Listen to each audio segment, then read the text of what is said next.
I was born in Poland Lodge in 1928, February the 17th.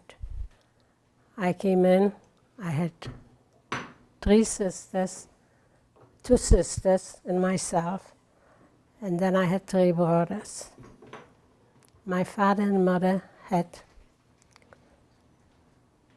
siblings. My father had 3 sisters and 2 brothers. He was one of 6.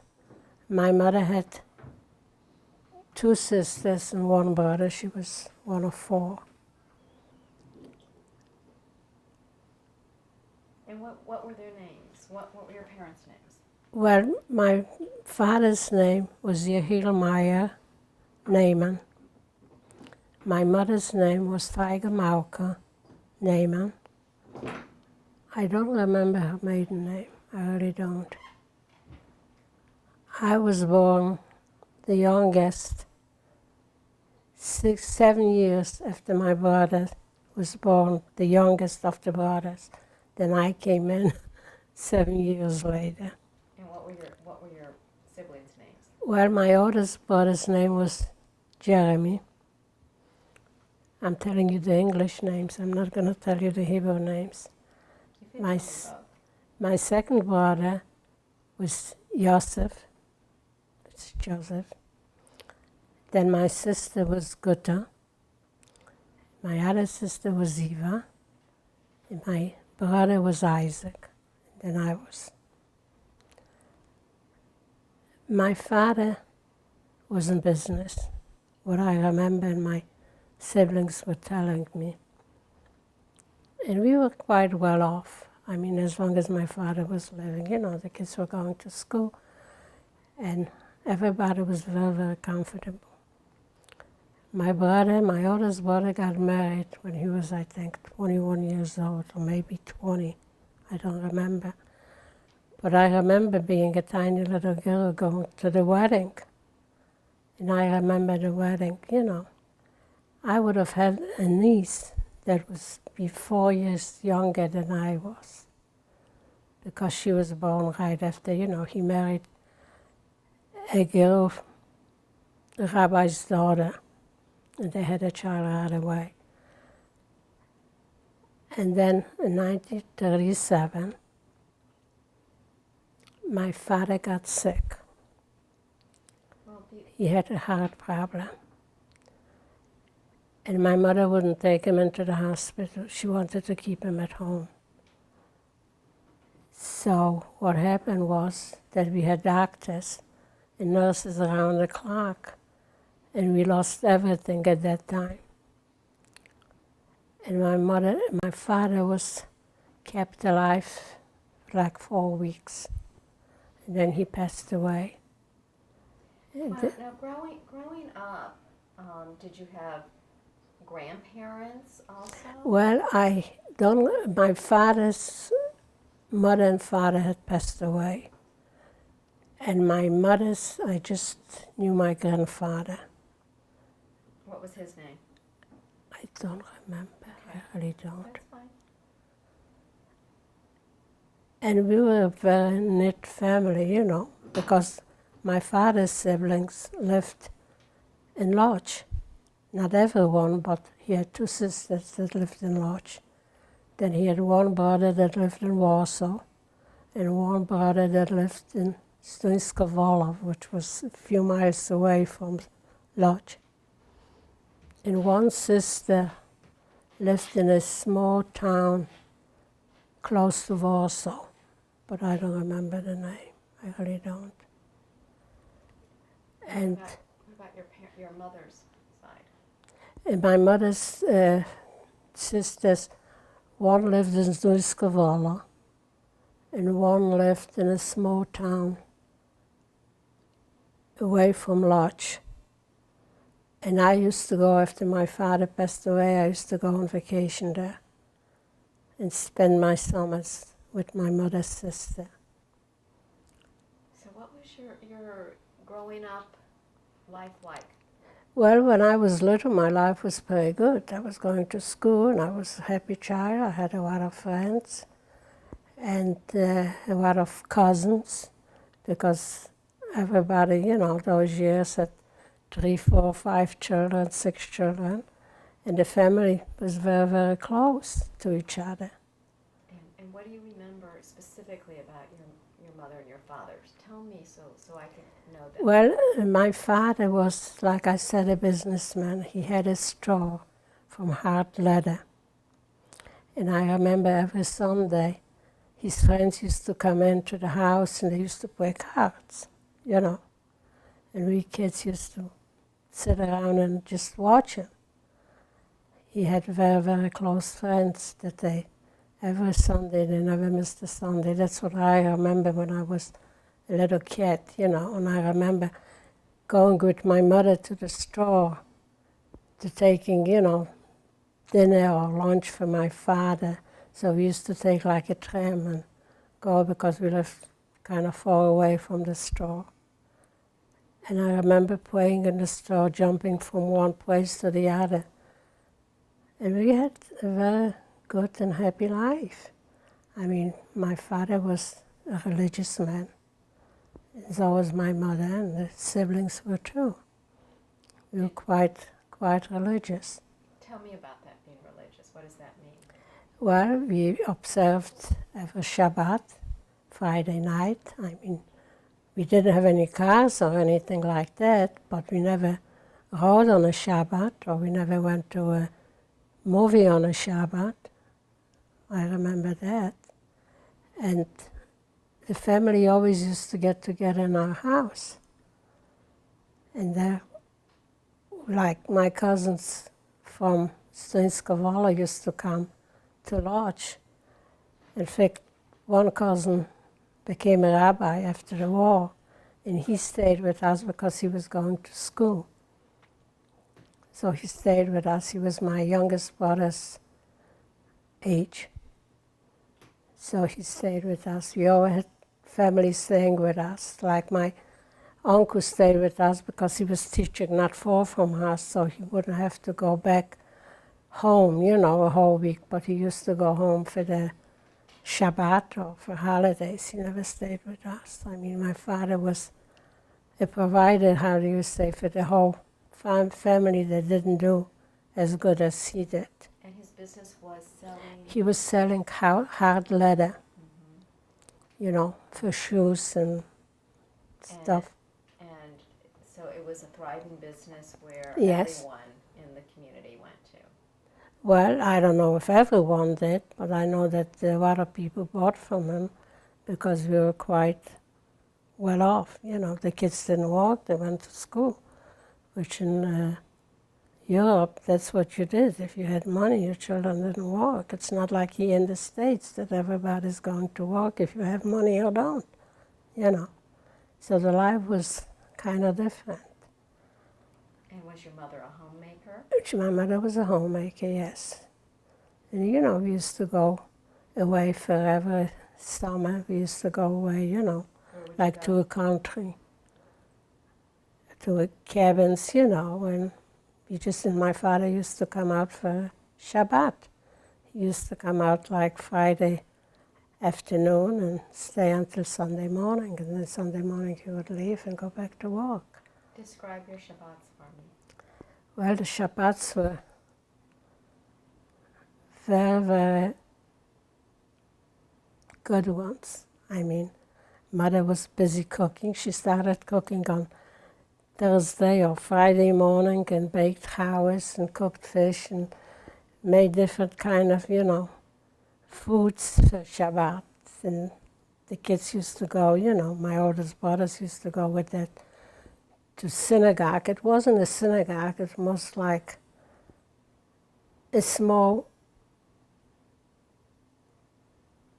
how do you call it, shtibu they used to call it, that they used to meet in a certain room and daven, and then after that he used to come home, and many times he would bring somebody home for dinner, for Shabbat dinner, people that didn't have anything to eat or strangers or whatever.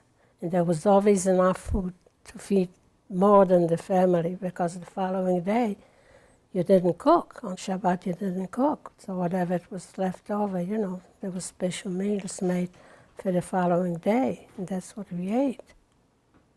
So you were the baby of the family? I was the baby of the family, yes. So did they give you special privileges? Well, I don't really remember if they were special, but I knew that I was loved, and I was taken care of by everybody. And what would you do with your friends? Well, we used to play games or hopscotch, whatever, kids do, or spin a rope and, and jump, and that's what we Pretty do. carefree. Oh, yeah. Oh, yeah. Oh, yeah. Did you ever feel any anti-Semitism? I don't really remember that. I really don't, I was going to school with Gentile kids, and we were friends, and we were playing, so I really don't remember any of that. And at the beginning, when I was little, we used to walk in a Gentile, we used to live in a Gentile surrounding, and I was playing with him. In fact, on Sukkot, when we had the Sukkot, I would call every kid in, and we would, play in the Sukkot.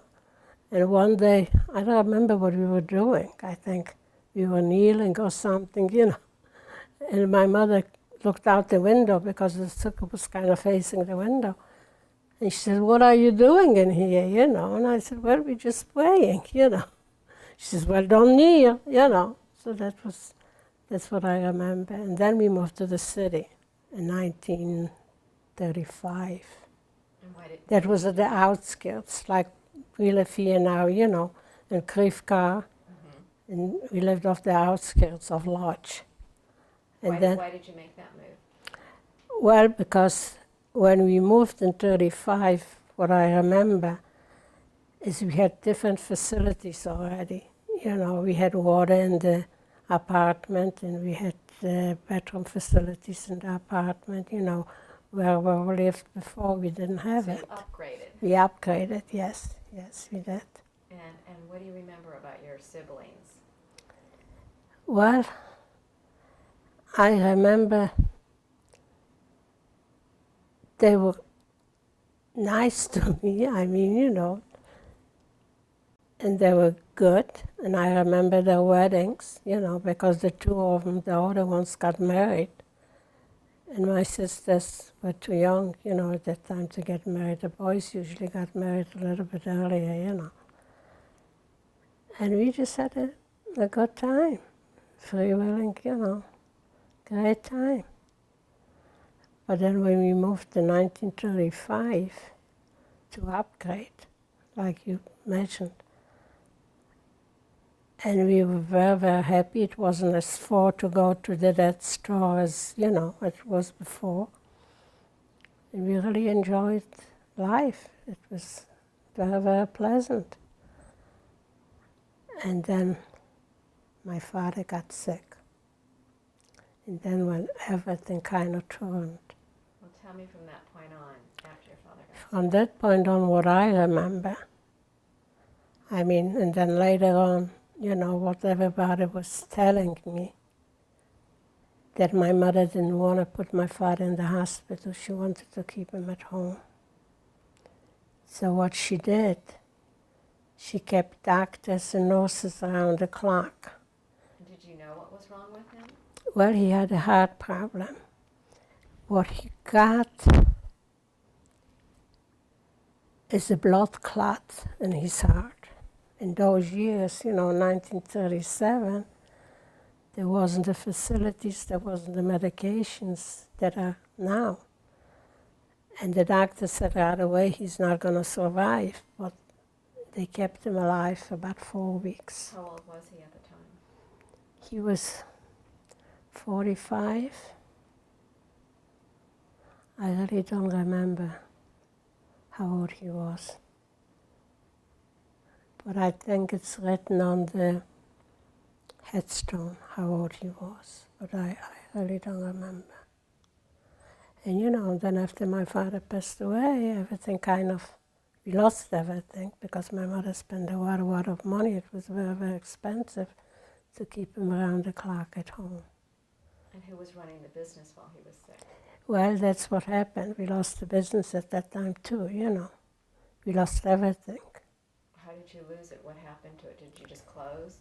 Well, I don't really remember. I don't know. And my sisters and brothers never talked about it, so I really don't know what had happened. I was only 9 years old, you know, when he passed away. And mostly I stayed at my cousin's house because there was too much going on at the house at the time. So I didn't stay home. And I would come home, they would bring me home every day to see Dad, you know, and then I would leave. And my cousin would take me to school. What school? What kind of school were you going to? Well, I was going to a public school because there wasn't any, you know, private schools. Were you starting to feel any kind of Semitism or anything in the school? Like I said, I really don't remember. I really don't remember anything of that.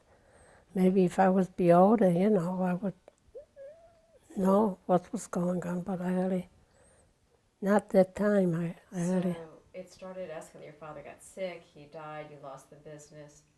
And then everybody went to work. My sisters went to work, my brother went to work, you know. Where did they go to work? Well, they found jobs. You know, I don't know what kind of work they were doing, but I know that they were leaving for work to keep up the household, you know. When Were they everything. all living with you? Or Oh yeah. You know, in Poland, those years, the kids didn't move like they move here when they get out of school or whatever, you know, when they become 18 or 19 and they leave the nest. In Europe, that never happened. Everybody stayed together. That's what we did.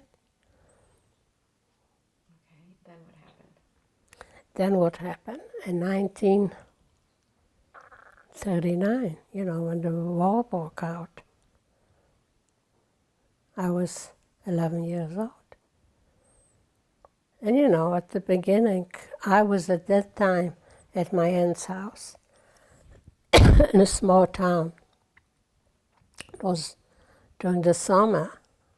I don't remember, was it September? It was like the end of, you know, of the summer. So my sister came to pick me up. And as we couldn't take the railroad because it was not going that time already. It was the train, yeah.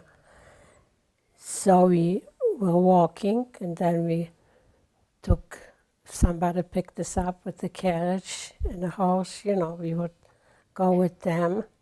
And you had heard about Germany invading Poland? Oh yeah. And that wasn't when we were invaded a couple of days later, but the bombs were flying already, you know, them bombing Lodz and everything. And we left like 6 o'clock or 7 o'clock in the morning. We didn't get home that night.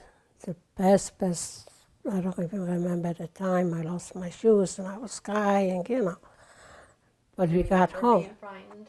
Do you remember that it was scary? You didn't know? Oh, sure, it was scary. It was very scary. Many times you had to just go into a ditch because the bombs were flying. But we got home by 12 o'clock that night, or maybe later, I don't remember exactly. And then, about a couple of days later, the Germans came in and occupied, you know, and then everything just fell apart. Tell me how it fell apart.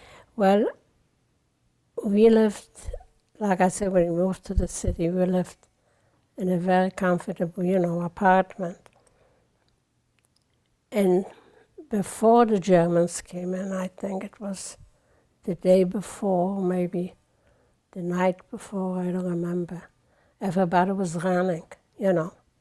They were running away from Lodz.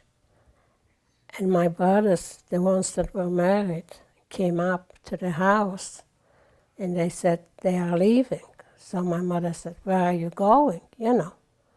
And they said, well, we are going. One went to Warsaw with his wife. He didn't have any children. What was his name? Joseph. Okay. That was the second born. And then Jeremy, the oldest, with his family, he had a boy already at that time too, because the boy was born a year after my father passed away, and he was named after my father. And he said he's going to Piotrkov, which was where his wife was from, you know. So he picked up his wife and the kids and he left for there. And then my other brother, that was older for me with 7 years, he said he was going to go to Warsaw too. So my mother was crying. She says, why are you going, you know? And they said, we don't want to stay here when the Germans are going to come in. So they left, and we have never seen them again. But my brother, that was older 7 years from me, he came back from Warsaw 4 weeks later after the Germans occupied, you know, Lodz. He came back after 4 weeks. He came back to the family, stayed with us, and he lost contact with the brother that went with his wife. So we never found them. We never knew what happened to them. And we never knew what happened to my oldest brother with his 2 children and his wife. We never heard anything from them. And then, you know, it was very hard. The schools were closed. I couldn't go back to school. And it was very hard to buy food. Everything was rationed, you know, at the beginning already. It was just a turmoil.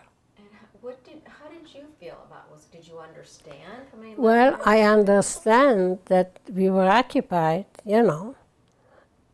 But then when I saw what was going on, that people were just vanishing from the streets, you know. People would go out and they would never come back because they were like taken, you know, by the Germans. And did you know it was just the Jewish people, or?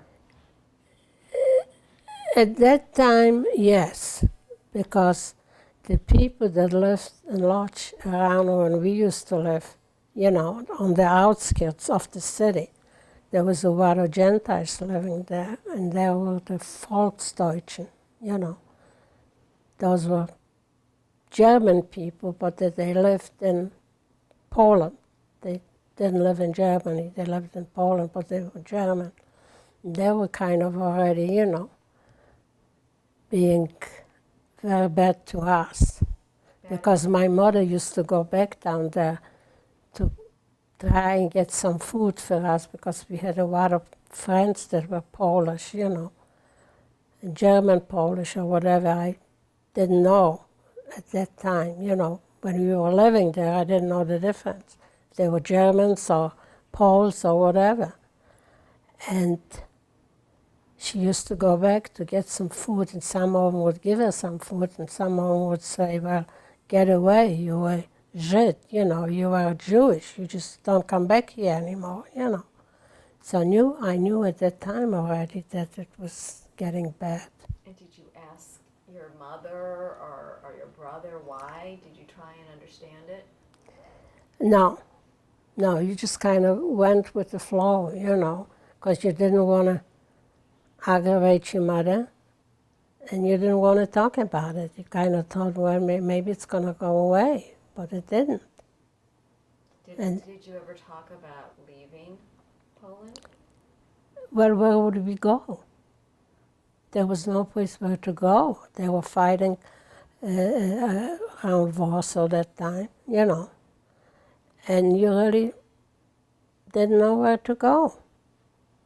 And then about 1940, at the beginning of 1940, we went into the ghetto. And do you remember when they told you you had to go into the ghetto? I think it was beginning of 1940, if I'm not mistaken. Did they just come into your home? Well, they just said, that's where you're going. We couldn't take anything with us except, you know, the bundles what we could carry. We couldn't take any furniture or anything like that. We just had to leave everything the way, you know. So they just came in and en masse, just everyone out of their homes, walking down the street towards the ghetto. Well, I don't remember if they did that. I really don't. But I know that we had to leave. And I had an aunt, my father's sister, that she lived in the neighborhood when the ghetto was formed. So we went into her house because we didn't have any other place where to go. And everybody else that lived, you know, in the city, and she lived like the outskirts on the other side of the city, you know, where the ghetto was formed. So the whole family, my other aunt and her children and her husband went to the aunt's house, and some cousins, you know, we were like 40-some people in a 2-bedroom apartment. And then they closed the ghetto. I don't remember how much. Maybe Leo will remember that, but I don't remember when they closed it. You know, they surrounded us with wires and stuff like that. Then we had to start working for the Germans. What kind of work? Well, I was doing a tailor. I was working in a tailor shop. We were in the ghetto, and I was working in a tailor shop. I learned how to use a sewing machine, you know, and I was working there. And then What was that like? it was hard. I mean, I was only 11 years old. I wasn't even 12. I turned 12 in February, and we went in, I think, the beginning of January. Did you have a choice as to where you were going to go? No, you They didn't just get a took you? choice. They just took me and put me in there, and that's where I worked. Was your mother there with you or a sister? No. And we walked. I mean, we used to get up very early in the morning. We didn't have any transportation to take us there. So we walked to work, and I was walking. And I was walking for 12 hours or whatever, 10 hours, 8 hours, whatever it was necessary for me to do the job. Did they have guards who walked with you and took you? Not at that time. There were Jewish people that were, you know, doing the work that we were supposed to do, and they were showing us and teaching us, because I was a child. I didn't know how to use a sewing machine or how to put together a pair of slacks or a jacket or whatever. You were working, you know, for the Germans. We weren't working for ourselves. So, what kind of food did you get? We got rations, you know. We got a piece of bread, and we got, I think, horse meat. I think it was £1 for a month or 3 weeks or whatever, and coffee. Very little of it. I really don't remember too much, but I know then we had a piece of ground, you know, that we used to take a potato. You kind of stick it in, you know, sometimes you have those white things going out of potatoes, and we would grow potatoes. And that's what we would do. And then my sisters, one was working in the kitchen.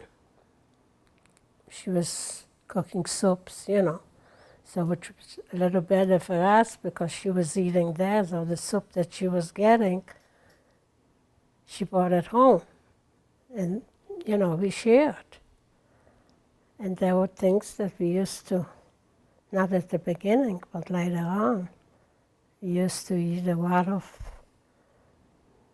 stuff, like coffee grinds we used to make with saccharin, you know, like make a cake or whatever. We used to eat potato peels, you know. I used to go out and get on, you know, how do you call it, on a piece of ground. And I was kind of digging for pieces of coal if I could find, you know, something like that to bring it home and to kind of keep the house warm, you know. And we all lived in a one room, the 5 of us, 4, 5, 6 of us. And at that time, what was your mother saying to you when you got home from work at night? What was she saying? She just was working too. She was working. They used to bring in a lot of clothes from people, you know, like the people that came in from Prague people from different cities that they brought into the lodge ghetto, you know. And she was sorting clothes, you know, so she was sorting clothes all day. Good stuff and bad stuff from one pile to the other. And then the other sister was working too in a store that they were rationing like butter and sugar, you know, stuff like that. And my brother was working for the human waste.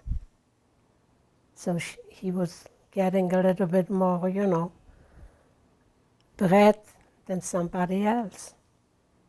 So everything was brought into the house and we shared, you know, we shared everything.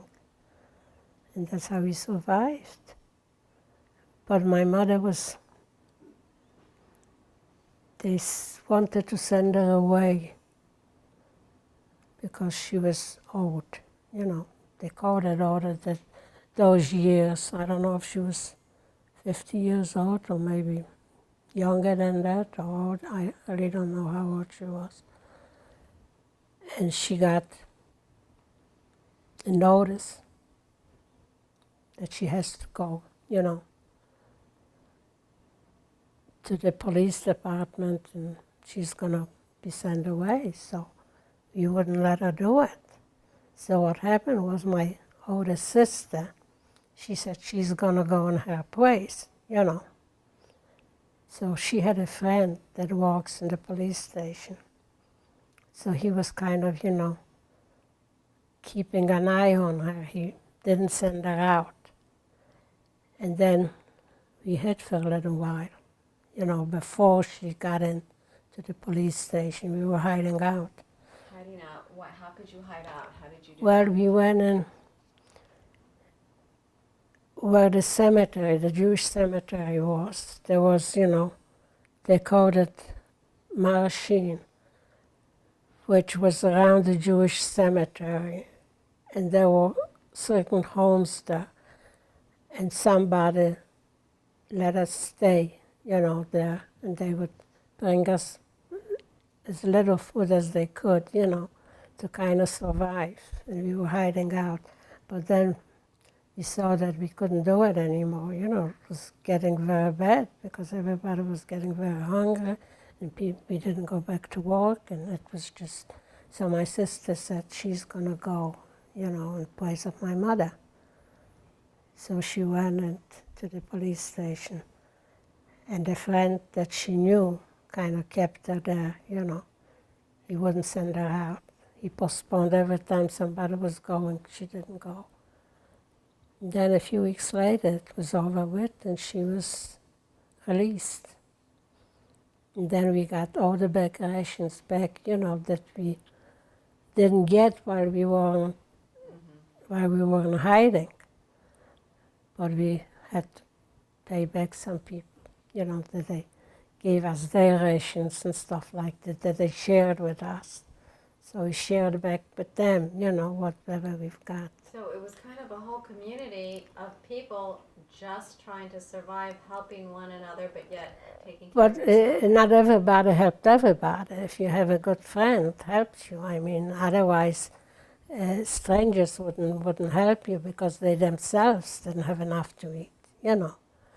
But if you had good friends and they cared about you and you stayed close, you know, that's what we did. Was there hope that things would change? Well, nobody had any hope because mail wasn't coming in, mail wasn't going out, nobody knew. Like, we didn't know about Auschwitz when we were in the ghetto. We did not know. We just knew when somebody was caught, they never came back. But we didn't know what happened to them. And then in 1944, we had to leave the ghetto, you know. So we did, and my brother was taken away in 1942, the one that was 7 years older than I was. He was caught and he was taken away from the street. He was caught when he was in the street. Well, he was walking, and then I don't remember if he was coming home or whatever, and he was caught and he was taken away, and we haven't seen him. While you were in the ghetto, were you able to have like a Shabbat dinner together? Oh no, oh no, oh no. Were there any Jewish? Oh yeah, they were all practices? Jews. I mean, did you practice any type of religious observance? very little, very little. I never remember we didn't have any candles to light. We didn't have anything of that. We used to eat, like I said, horse meat. We got a pound once a month, I think, or whatever. And the information I know coming in was very sparse, so you didn't really know No, what was happening. no. Nobody really knew what was going on. So when they came to send you out at 1944. Well, we had to leave in 1944. They were closing the ghetto. So we left. We left maybe a week before Rumkowski, which was the leader from the ghetto, left. And we, bundled up whatever we had, and we went to the train. And when we got to the train, we got into cattle cars. And there were like 100 people in a cattle car. And we didn't know where we were going. But you were still with your mother and your sister? I was still with my mother, and I was with my two sisters. And then the cousin that I used to stay with, during the summers, she came with us. Because she stayed in the ghetto too. She came into the ghetto and she stayed. So we all left together. And what was her name? Her name was Fasu. And we left together. And we were all, like sardines in the cattle car. And we were riding and riding and riding, and people were just dying, and people were screaming, and people were crying, It was just an awful, awful thing. We were in the ghetto. It wasn't as bad as that, because we had like one room, for the four of us. After my brother left, When he was there, it was 5 of us in the room. But we have never seen anything like that, getting into a cattle, car. Did you feel like your sisters were a few years older than you? Yes, Did they have a better understanding? Did they protect you? Oh, sure. Like when we got into Auschwitz, I don't remember how many days we were. Maybe 2, 3, I don't remember how many days. Did you have any water or food on the cattle car in those 3 days? Nothing, whatever we had, But they didn't give us anything. And I remember getting off the train. I was just shocked. I thought that we came to a place that it was like in Salem, that people were sick there. It was Auschwitz. Nobody knew about it. We at least didn't know in the ghetto that something like this existed. Then when they opened the wagon, and there were people, and there was assessment, and they told us just drop everything. We couldn't take anything with us. And then I looked at the wires. There were wires around, And somebody got electrocuted from the inside. And you saw this happen? I saw that happen. And everybody was crying, and everybody didn't know what happened. And we just gotten in to the camp, and we didn't have anything. So they took everything away. So when we What had standing. you taken with you from the ghetto? What did you Well, clothes, whatever we had, you know, and the little bit of food, whatever was left. And we had to wrap everything. We just, you know, walked in with nothing. So we saw already what was going on, so my sisters and my mother decided I should go first. And wherever I'm going to go, you know, left or right, they're going to follow. So I was going first. My mother was going after me. And then my sisters and my cousin. And when it came, you know, to go left or right, I went to the left and I looked around and I didn't see my mom because she went to the right. So I ran back and started to cry and I wanted, you know, to go back with her. And I was beaten up and sent back to the... No, so he asked me, he says to me, how old are you? And I said, well, they told me to say I'm 21, you know. So I said, I'm 21 years old. So he says to me, alle Juden so klein, that every Jew is so little and yet so old, you know. And he just... And then my sisters followed and my cousin followed and we couldn't go back where my mother was. And So at that time we lost our mother. what did you think when they told you to say you were 21? Why did you think they told you that? Because if I would say that I'm older, then they might keep me, you know, for walking or doing stuff. So you understood, even you were 12 Oh, sure. years old or Sure. 13, 14, that Sure, you had at to that be able time, to be sure. old enough to work. Sure. At that time I knew already. I mean, I went through a lot. We were in the ghetto, don't forget, for 4 years. So you're in the line with your sisters and your cousin. And then we were taken into a room, stripped of our clothes and everything. They shaved our hair, you know. We didn't recognize each other. Were you crying? Oh, sure. Everybody was crying. We were crying. Our mother wasn't with us anymore. And at that time we knew already that it wasn't the right place to be, that the crematoriums were there, because we could smell already, you know, the burning of the flesh and stuff like that. And then they gave us our clothes, and I didn't get any shoes. And you know, I couldn't walk, so I was crying. And my sister said, well, you have to make the best of it, you know, just keep on walking. So I did. And we got into the barracks, you know.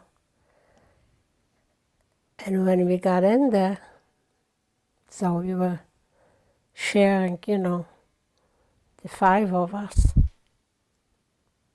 3, 4 of us, one bank. And then another couple people got in. So we were like 6 people in one of those banks. There was no blankets or anything like that. And then somebody recognized my cousin.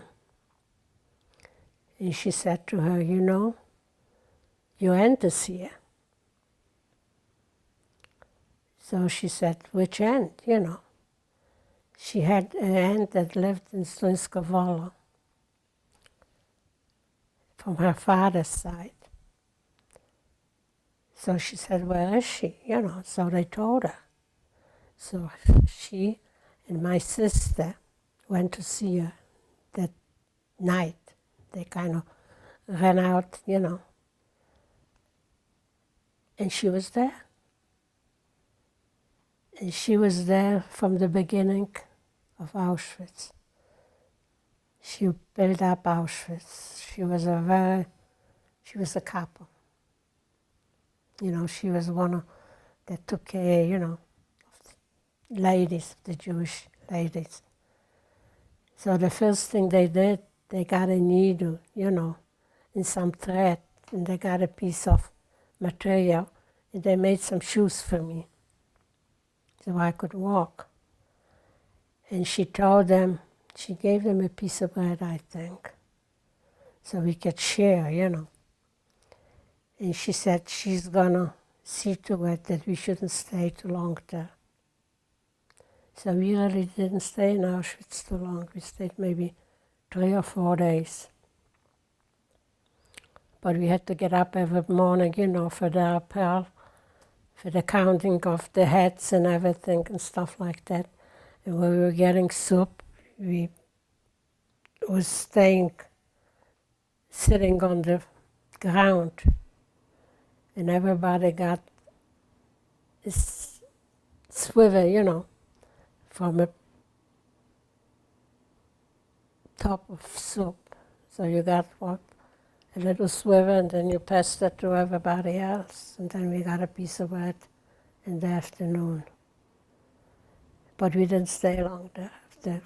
And you feel like the fact that the aunt was a capo, that she was able... Well, at that time we didn't know, But she told us she's going to find out, where the people are going, 'cause she's going to see to it that we should leave right away. And we did. We left after 3 days, I think. Because there were good, it was good and bad. It was good and bad. But supposedly she was pretty good. I don't know, So she Because they had special came in. privileges. Yes. So she came in the night before and she said, go out tomorrow morning, and if they're going to ask you if you want to go to work, you say yes. So we were like 400 girls sent to Waldeslust, which is Waldeslust, which is around Hanover, about 40 miles away from Hanover, and about 40 miles away from Bergen-Belsen. But we didn't know about Bergen-Belsen that time. So they put you on a train? They put us on a truck. On a truck. And they took us to Waldeslust. 400 women. And the majority of them were from Lodz, And we were there for quite a while. Then my sister got sick, my older sister.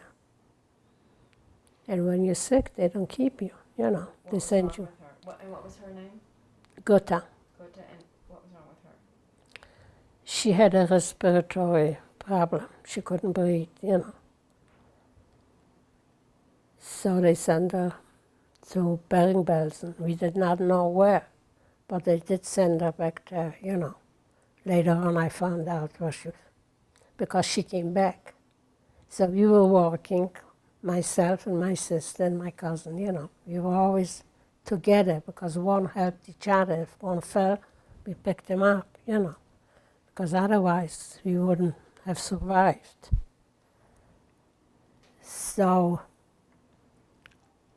she left, and we were crying, and we couldn't do anything about it. And I was working with my other sister in the salt mine.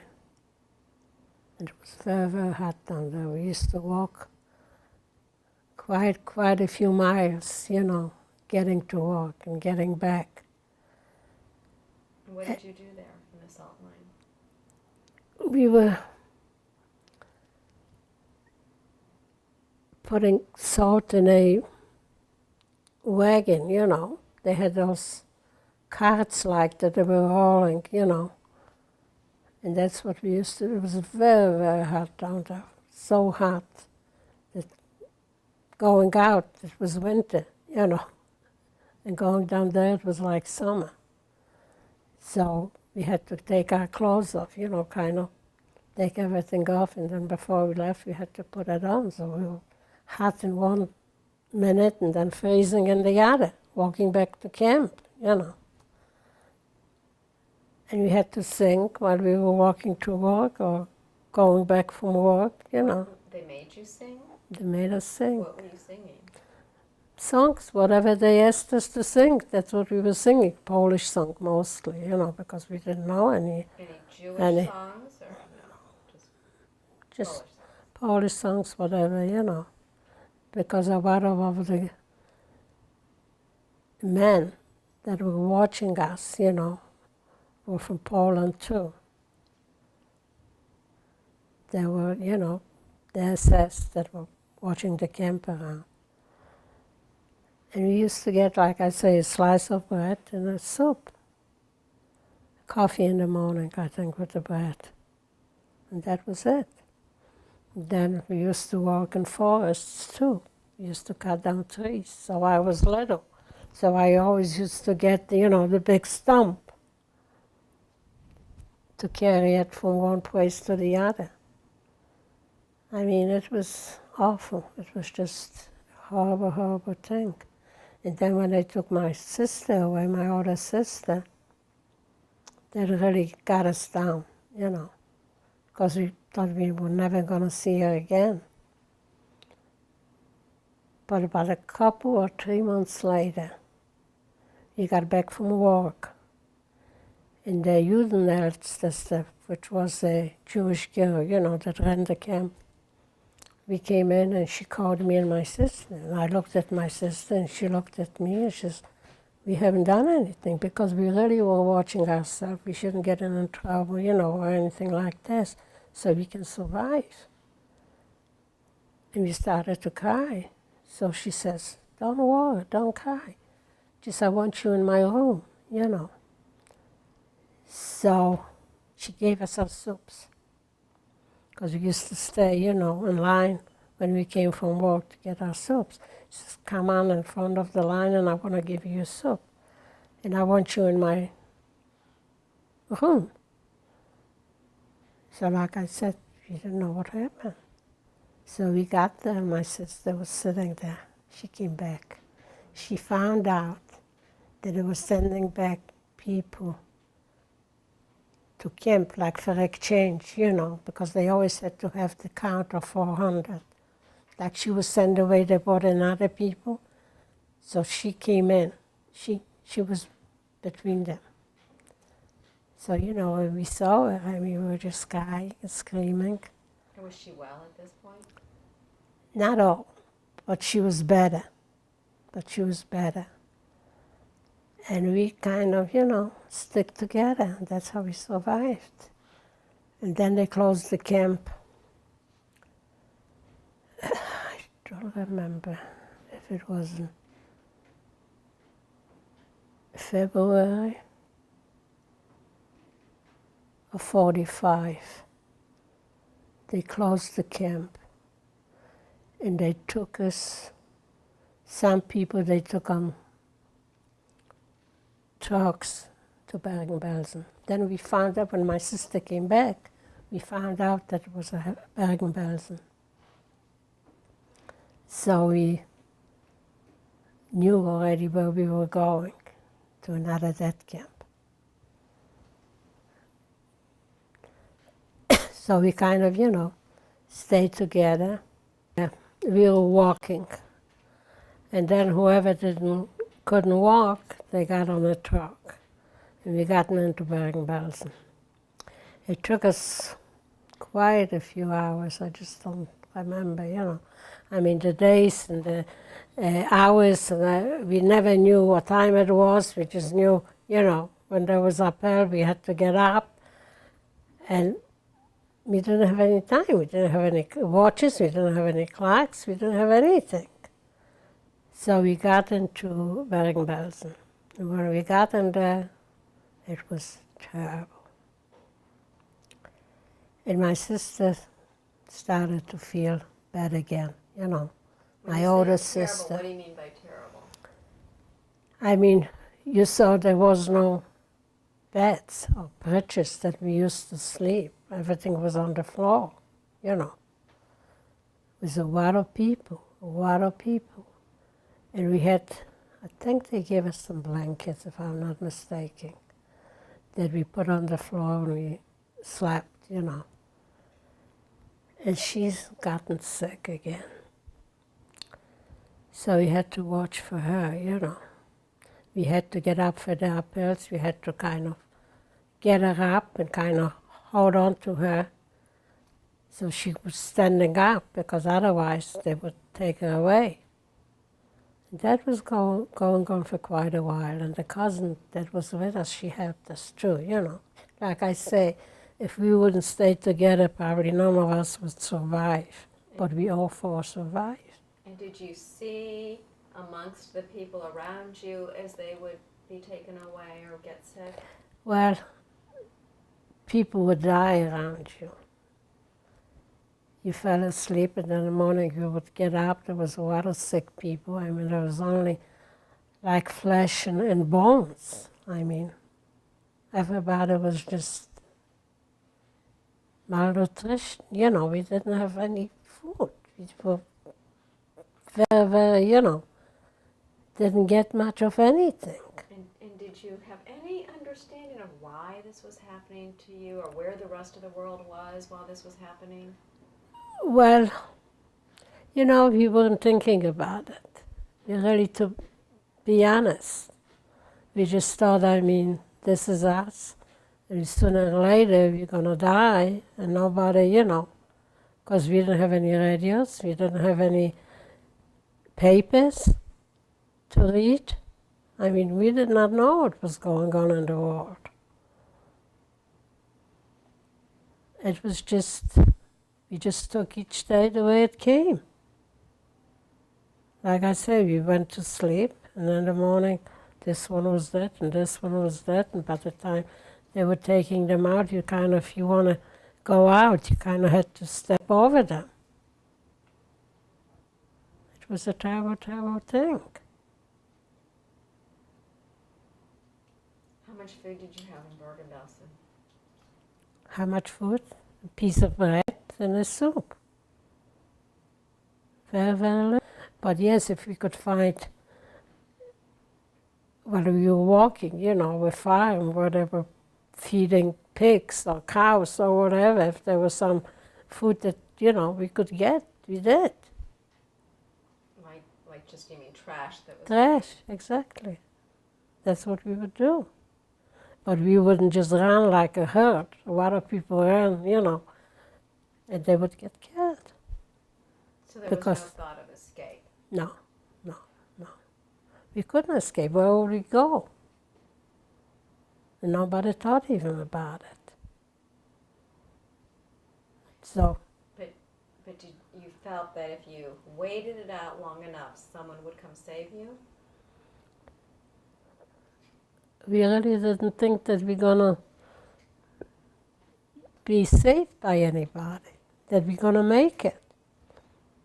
Sooner or later, we thought, you know, somebody's gonna go. And then I got sick, and my other sister got sick.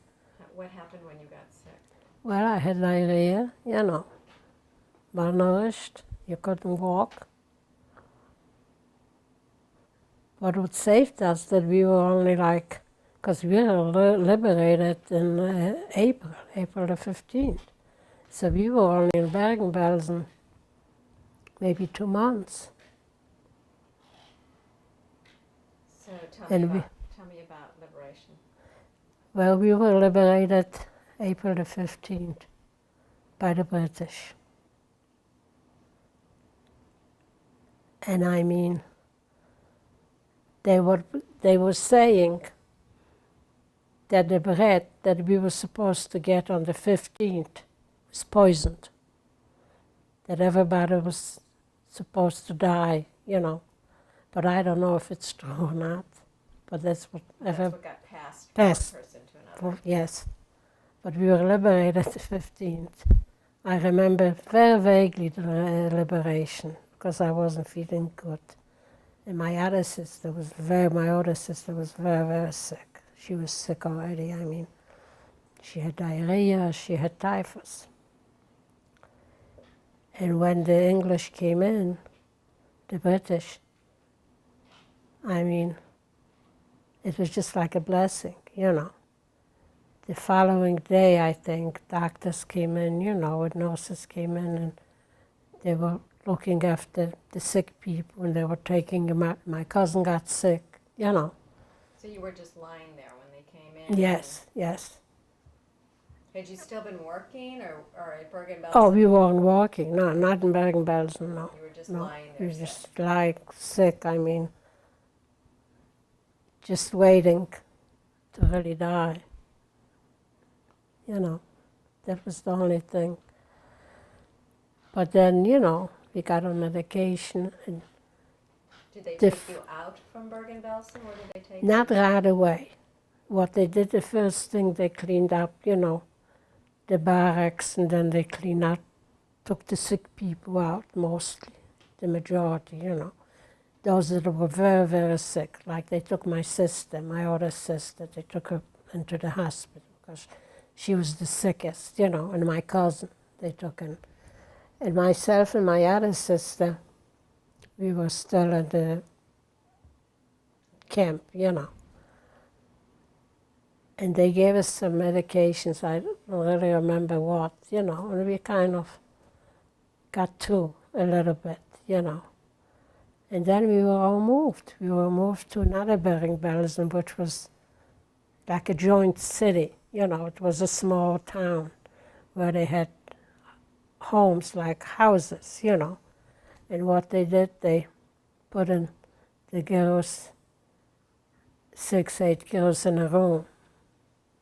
So we had, you know, like bunk beds because they didn't have enough room for the whole camp, you know, so that's what they had to do. And that's where we stayed, and my sister was in the hospital in Bergen-Belsen, and my cousin was in the hospital. But then after a few weeks, they took my cousin to Sweden because she had her lungs were unclear, you know. And my sister had typhus. So she was about 2 or 3 months in the hospital. And did you slowly regain your health? We slowly, you know, every day we regained our health. The food was getting better, and we watched that we shouldn't overeat, you know. There was a lot of people that overate and then got really sick. But like I say, we watched each other, so we didn't do that. And how old were you at this point? At this point, 1945, I was 17. Was I? 7. I think 17. Yeah, 17. And after that few weeks, what happened? After that few weeks, my sister came out, you know, from the hospital. She joined us, and then we started to look for families. How did you do that? How did you start to look? Well, we just thought people were coming in, you know, from all over. I mean, that time you just ran into people. Did you hear about this one? Did you see this one? If you knew somebody, did you see my brother? Did you see my sister? Or, you know, like somebody came in and said that they saw my brother. Then Leo came in to Bergen-Belsen. And I don't remember if he said that he saw my brother or he heard that my brother is alive. I don't remember that, you know. But I knew Leo from before the war. You were very young at that Yeah, point. at that point. How did you know him? Well, he is a friend of my brother's. And they were 7 years older than I was when I was a little girl, you know. I mean, there was a big difference at that age. So they used to give me some money. I should get out of the house because they had, you know, parties going on and girls and boys or whatever. So I used to get the nickel or whatever, and I used to go and get myself an ice cream, and then I was right back. So they gave me another nickel to leave, you know. But then Leo came, I don't remember if he said that he heard that my brother was living or not. But I think then somebody else came in and said that my brother was living. That he was in Poland, I think. I don't remember exactly, but I think. And my sister went to see if he is really alive. And then, you know, it took her a while because... And so your older sister, Yeah, so you were kind of taking the lead from her. She would tell you what to do. Well, yes. I mean, she was the mother. She became the mother, you know, after she got well.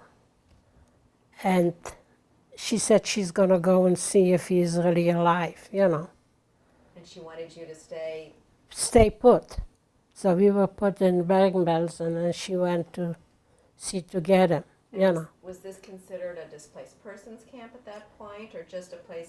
Not people at were that getting point. Okay. Not at that point. At that point, it was just Bergen-Belsen, you know. And she went, and it took her, I think, a week to go back and forth. And she found him. He was alive, but he had a girlfriend already, you know. And where was he? He was in Poland, I think. I don't remember exactly because, you know, it was a commotion and everybody was excited, you know, and everybody was looking for everybody. And I don't. What had happened to him? Had he been in a camp? He has been in a camp, yes. And he survived the camp. And then the other two brothers we just couldn't find. Nobody heard about him and nobody knew about him. We just couldn't find him, you know. And our mother, we knew already that she was lost in Auschwitz. So the sister came back. So my sister came back and she said she found him and that they're going to follow. And they did come in like the following week, you know. They came back and we all were reunited. And then my sister, my older sister, met a boy, you know. And they went to Pforzheim, which was, at that time was already a DP camp. So she went there with him. And then my other sister found somebody too. And she left for Belgium. And she married in Belgium. He had a sister there. So that's when they went. And they lived in Brussels. And then I and my brother and my sister-in-law to be went to to Salzheim to follow my sister. Which brother was this? This is the one that's 7 years older than I am, Leo's age. And what was his name? Isaac. Okay, nice. And then they got married, you know, in Salzheim, and then my sister got married, and I stayed with them. And we had a lot of friends that we made. And then Leo came back and lived in Salzheim. Or he lived in Salzheim before, I think. I'm not sure. I have to ask him about that. And this was how far away from Bergen-Belsen, this DP camp?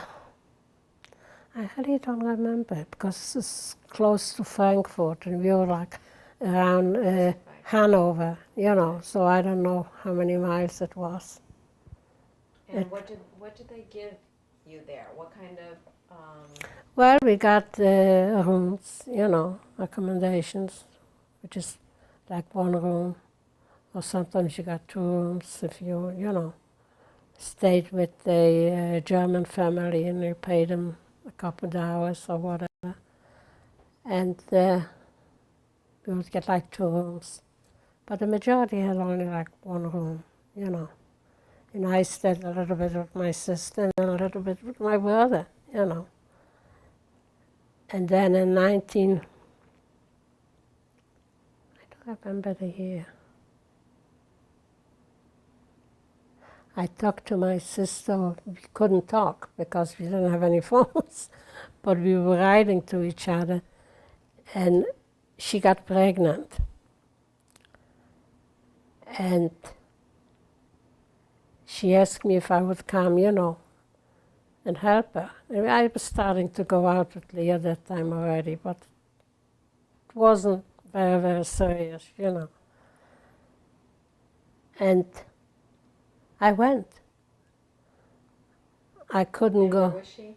She was in Brussels, in Belgium. Okay.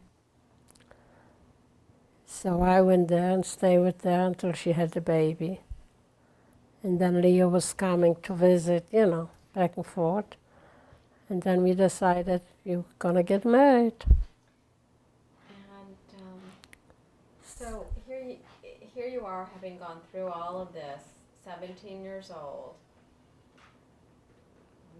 No schooling, which that was the most terrible, terrible thing, that I didn't have any school. I mean, I left school in 5th grade. not even 5th grade, 4th grade, I think. And that was kind of very hard on me, very, very hard. You went from a child, and now you're an adult. Exactly, exactly. You lost a lot of good years of our lives, which was very hard. Absolutely. And you didn't have your mom anymore, or your dad. So, how did you find the strength? You just keep on, you know.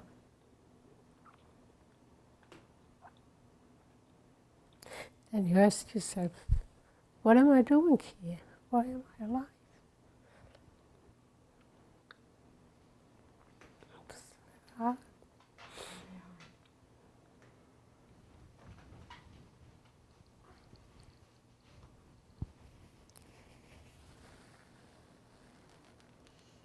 But you began to heal. You're healing, but you're still looking for the answer, you know, and you still say, and you get hurt when the kids are little, you know. How come I don't have a grandma? How come I don't have a grandpa, you know? It was very hard. What continues to hurt you?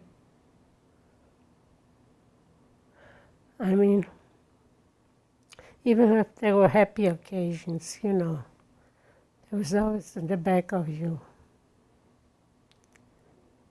Why am I here by myself? Nobody else is. How did you survive? I don't know.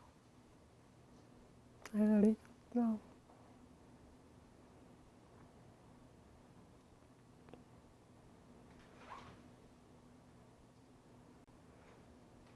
I got married, I was 20 years old, 1948.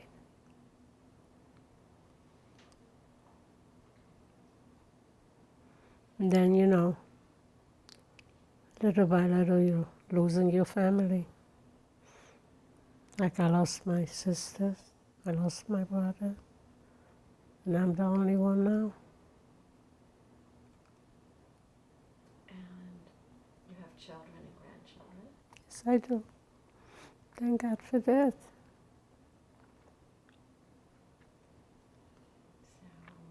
I know that it's very hard to talk about this. It was very hard, I know, that when you came to the United States and started raising your families, and now that all these years have passed, and your children and your grandchildren love you so much, what do you want them to know? I just want them to know that we really had a hard life. And yet coming to the States, we kind of picked ourselves up. And we really didn't have any help from anybody. But we worked very, very hard to get where we are now. And I hope that the kids will remember, you know, what we went through. And a lot of that, you had a wonderful life, you had wonderful parents, you had wonderful brothers and sisters. Yes, I did. Do you think that helped you survive? Yes, yes. Because my oldest sister, she was really the pillar, you know. And my kids remember her. She was always happy-go-lucky, you know. And she was really the one that kept everybody together. My grandchildren, 2 of them I remember her. Allison was, I think, too little to remember her. But my 2 oldest do. And the little ones don't. They never even knew her. Because Taylor was a baby, you know. So I don't think so she remembers her. Allison will probably remember her. But my other sister, the two oldest, might remember, because she has been dead for the past 16 years. It's been a long, long time.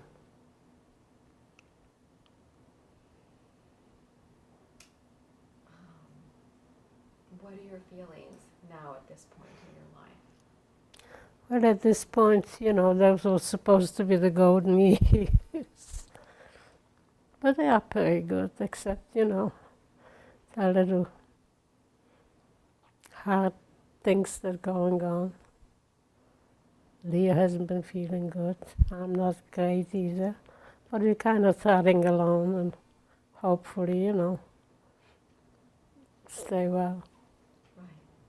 But wonderful lessons for your children and grandchildren of the strength of your survival, of what you went through, of the person that you are, and what you've taught them. Well, I hope I did tell them the right things, you know. I hope that they're going to continue in the Jewish tradition. And just be happy and remember us as we were, because we love our grandchildren very, very much, and our children. And hopefully they're going to remember that. God, like they used to call me when I was little, they couldn't say Grandma, you know, so I was God. And Lee was Papa Leo. So hopefully they remember that, the good times we have, the good times we share. Okay. Anything else you would like to say? Well, I don't think so. I would like to show you some pictures that I have. Okay. I want you to tell me about the pictures. Okay. Okay. We can stop. This is my father's father, my grandfather, What was his name? I don't know, Yeah, okay. because he passed away He passed away before. before you were born.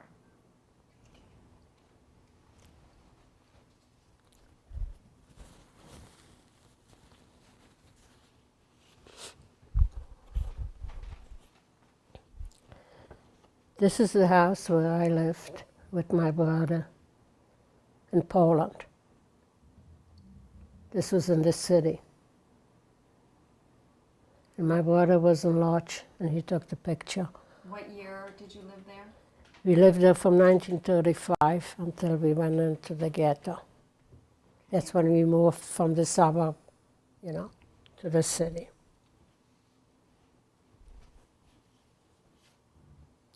This is my older sister, Gutta. And what year was that taken? Do you know when that was taken? That picture? That was taken when Taylor was about a year old, I think, because she's holding Taylor. So it's about 11 years ago. She was sick already here, too. And this is my sister, Eva. She passed away 16 years ago.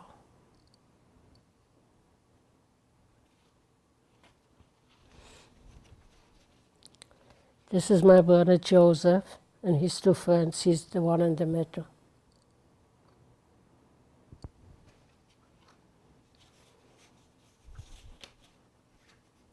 And this picture's in the museum. This is my brother, Joseph, and his three cousins. And the cousins? The cousins are my father's brother's son. This one is my father's sister's son. And this is my father's brother's son. And did they survive? This one only survived. What was his name? Well, this is, his name is Fischer. He was in Russia. He's the one that went back to Lodge, you know, after the war.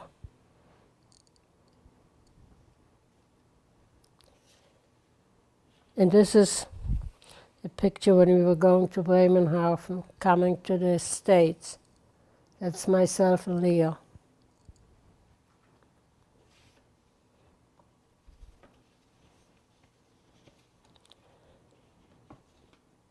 This is myself on the steps on the ship, coming to the United States. And what year was that? That was in 49. Yeah, 49 we came to this. Yeah, 49 in August. And that was a rough ride? That was a very, very rough ride. We came in on General Muir. That was a ship that used to bring, soldiers, I think. And you were at the time? I was pregnant with my Bob at the time. And this is, I don't know if you want, this is our picture when we got married. And what was the date? That was 29th of September, 1948. And where did you get married? We got married in Salzheim at the DP camp.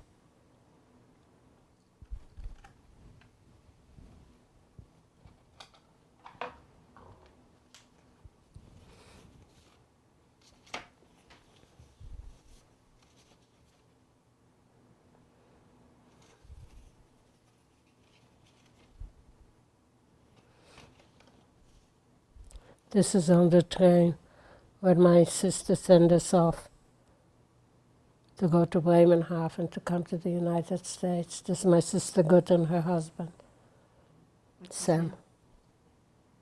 What was her husband's name? Sam. And I think this is it. Okay. Thanks. This is important because this is for your kids and your grandchildren, great-grandchildren, great-great-grandchildren. So Yeah, that's it's important. It's important. sure. It's important. That's why I want to do it. If not, I wouldn't want to do it. I wouldn't want to go through it. Right. The only thing that's important for them that they know who they are. That's right. Absolutely. You ready? Rolling. Okay. Okay, where do you want me to start? You know, Leo, what the kids want to know is really who your parents were, their parents, who you came from. Tell me, so that they know their family. All right. I was born in Poland, Lodz. Lodz is the city. And my father and mother, my mother was from a little town. My father was born in Lodz too, and my mother was from a little town not too far away. And they got married, and they got married probably, I don't know exactly when, or they probably got married in 1917, 1918. I don't know, 1917, I think. What were their names? Or maybe they got engaged in 17. I know something, but 17, or exactly the date, I don't know. Where did their parents come from? Their parents, my father's parents were born in Lodz, and my mother's parents were born in Lovich. That was a little town, and they were born there. They lived there. My father and my grandfather in Lovich was he was dealing with commodities, wheat and corn, not corn, or wheat and barley, I don't know, something like this. I don't know exactly, or that's what it was. We born and lived there, that's all what we do. Come for, for a certain time, we were there. My father-in-law my grandfather-in-law, I don't know what he was doing. I never did ask, but he died actually in 1923, he died. So I didn't remember anything from that time, and after this I didn't ask. So I don't know, I couldn't tell you. My father was he was trying pretty hard to stay on his feet and doing the right things. And he done some right things, I think. What was his name, Leo?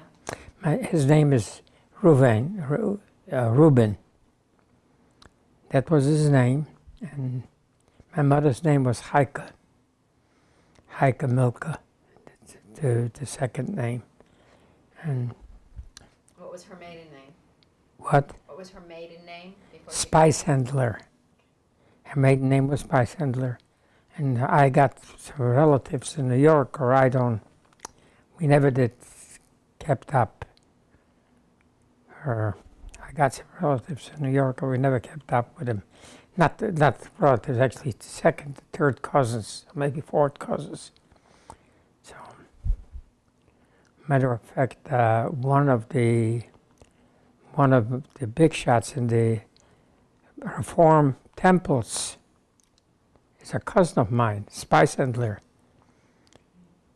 And the rabbis here know them all. And how many brothers and sisters did your parents have? My mother had quite a few. My mother had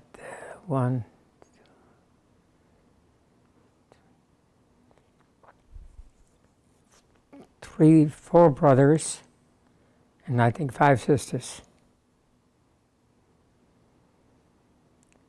And my father had, he was the only son, and he had 4 sisters. They all lived in Lodge. My mother's all lived in Lovitch. Which So is how far away from Loge? it was by train about a half an hour. It wasn't too far away. So you had a huge family. Yeah, we had some everybody had a big family at that time. It was and that's. When were you born? I was born in Lodge What year? in 1921. I was born February the 15th, 1921. And how many siblings did you have? I had 2 sisters. I had actually a brother, or he died before I was born. I was not the firstborn. I was the secondborn, actually. He was born and didn't make it. And that wasn't too much talk about him. Why or how he got sick and he died. That's all what I know.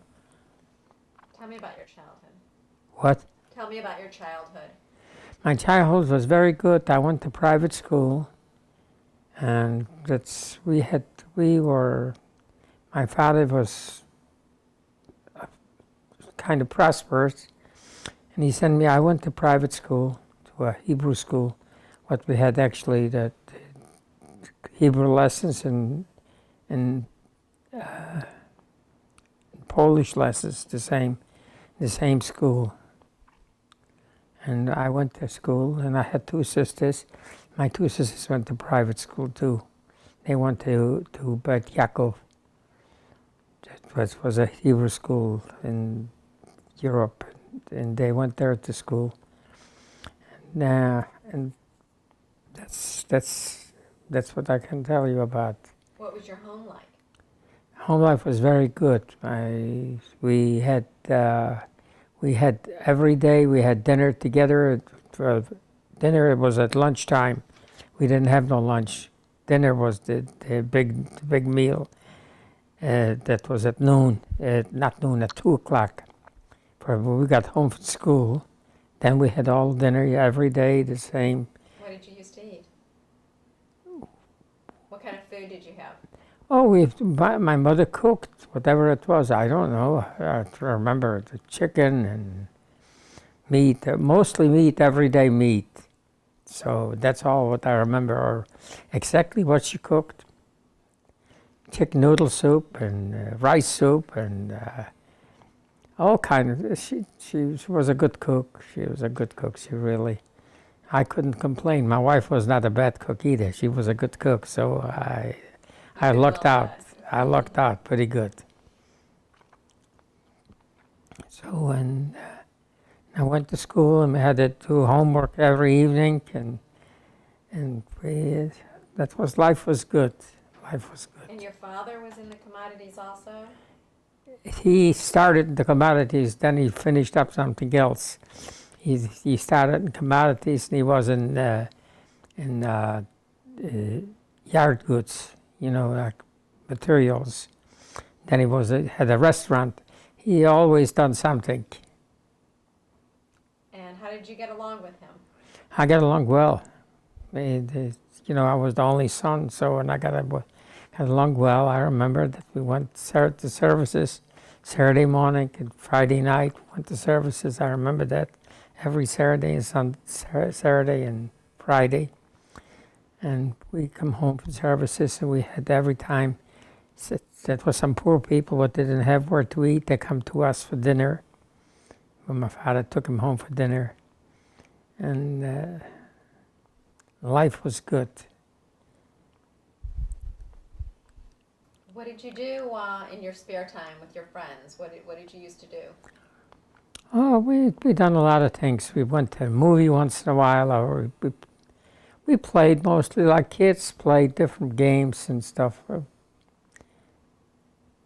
It wasn't the same like in the United States. It was a different life. So we go to school 6 days a week. The only day what we didn't go to school was Saturday. We went Sundays, 6 days a week we went to school. And the school was from 8 in the morning till about 7:30 in the evening. After this we got home in the evening. We had 2 hours for lunch, for dinner. Went home every day we went home for dinner, 2 hours.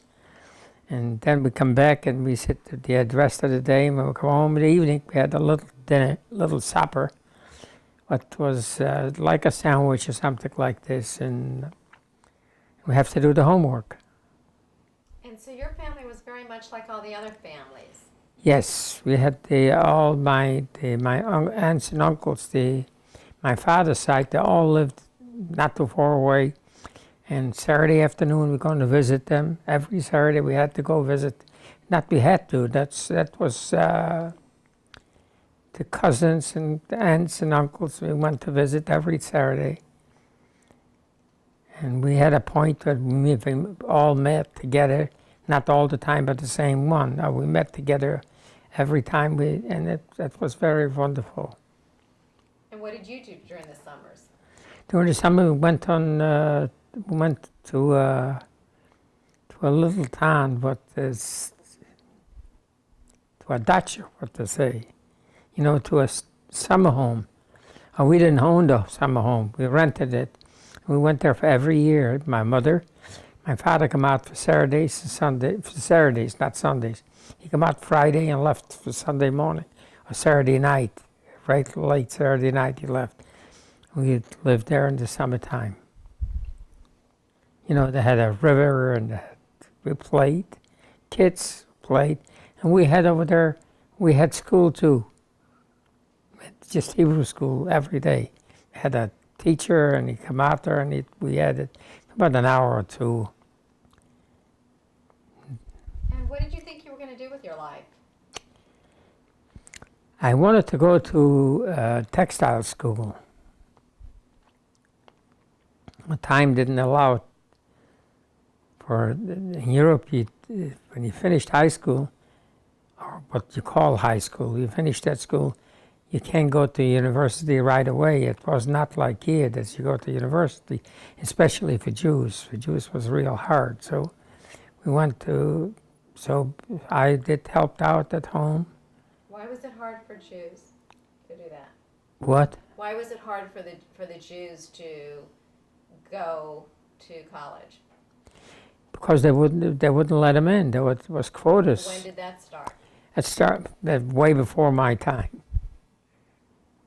So, in other words, growing up, even before Hitler, They were already, that's right. That was already, Jews can only go for a doctor or an attorney and nothing else. Engineering school, they wouldn't let in Jews at all. Though to go for a craftsman like a carpenter or a bricklayer or no Jews. Jews were not allowed. Did you ever question that? No, that was a way of life. So it was nothing to question. And we lived better than they with their being a carpenter or being a bricklayer or being a cement finisher or something. We lived better than they lived, so we didn't have any complaints. And you were, what, third, fourth generation Polish? You'd been No, I think more than that. Okay. More than that. So, you'd been there, and considered yourself As a Polish citizen, yes, as much as anyone else. as anywhere else. But truth, we weren't as anywhere else. They wouldn't let us do what everybody else done. Were there other things that you couldn't do? Yes, to go out of the Jewish circles where the Jews lived, it was pretty hard. If you come out and they just jumped at you and beat you up. So we didn't go. We kept on our own. We were happy with our group, what we had around. For Brass and Lodge, it was a big city. It was primarily Jews. The janitor was Gentile. The rest of them were primarily Jews. Saturday, the streetcar went to the Sunday schedule. Nobody was riding Saturday. So the streetcar was going every 10 minutes, so it's going every hour and a half for Saturday. Sunday, they had to go for everybody was riding again. But we were living in the middle town, and that's...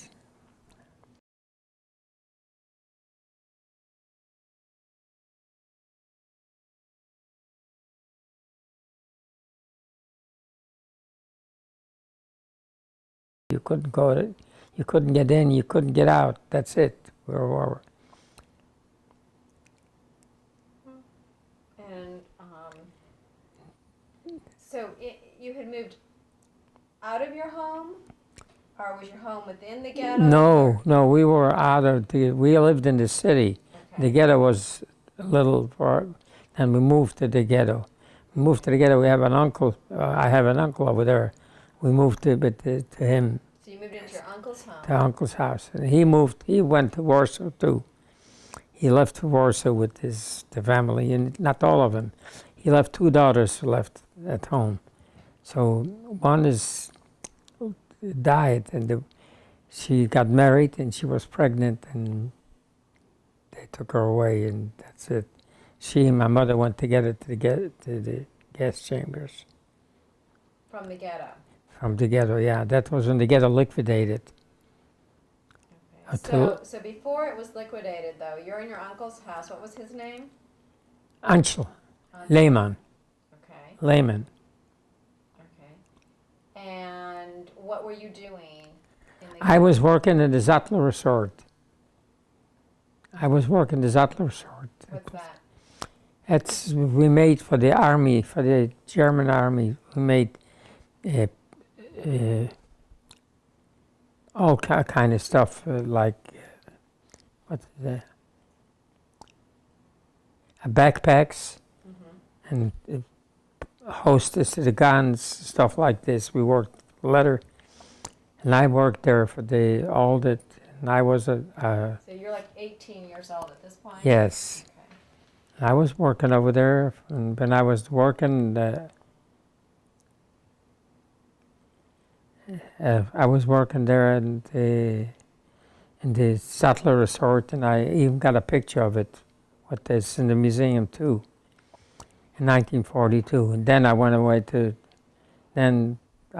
camps, and I was going to the camps. Were you with your friends in the ghetto? Were you working alongside friends? Yes, we had friends. We had people, but we had friends, sure. Like they lived in the ghetto too. So her brother and I was friends before the war. We were friends for years. So we met over there. The only thing, we could not walk in the evening. It was you can only go till about 8 o'clock. After 8 o'clock, nobody could go in the street. And what's going through your mind? You're a young, vibrant young man, and here you're told this is what you have to do. You've been pushed into this ghetto. You took it for, it's so stupid that we took it. Well, We took it. We didn't see it. It was we did not resist. Let's put it this way. After this, we did try to resist. It was too late. We did not resist. We went to the ghetto. We stayed in the ghetto. And I worked at the Sattler Resort, and I worked over there 2 shifts. It was day shift and night shift. So you worked 1 week day and 1 week night. And your dad was there also working? No, my dad was working a different place. My mother didn't ever go to work. We had enough to support her. What did she do all day long? She was a housekeeper, keep the house. We didn't have no help over there. We didn't have any help, so And your sisters went and worked also? my sister left her to Warsaw. Okay, so they were in Warsaw. Yeah. You took them to Warsaw. Yeah. Okay. And they were in the ghetto in Warsaw? Where the ghetto, in Warsaw, when the ghetto closed up, I don't know what's happened to him. I don't have any idea. So you weren't able to communicate No, with no, them at no. all? We didn't Letters have or no anything? no mail, and telephone was not. It was not the telephone like it's now. So we didn't communicate. The minute I left him, that was the last time I talked to him. Okay. All right, you obviously didn't ever talk to your sisters again. No, never. And your father is... My father, when we got into Auschwitz, they took my father right away to the other side. But, And I don't know. right.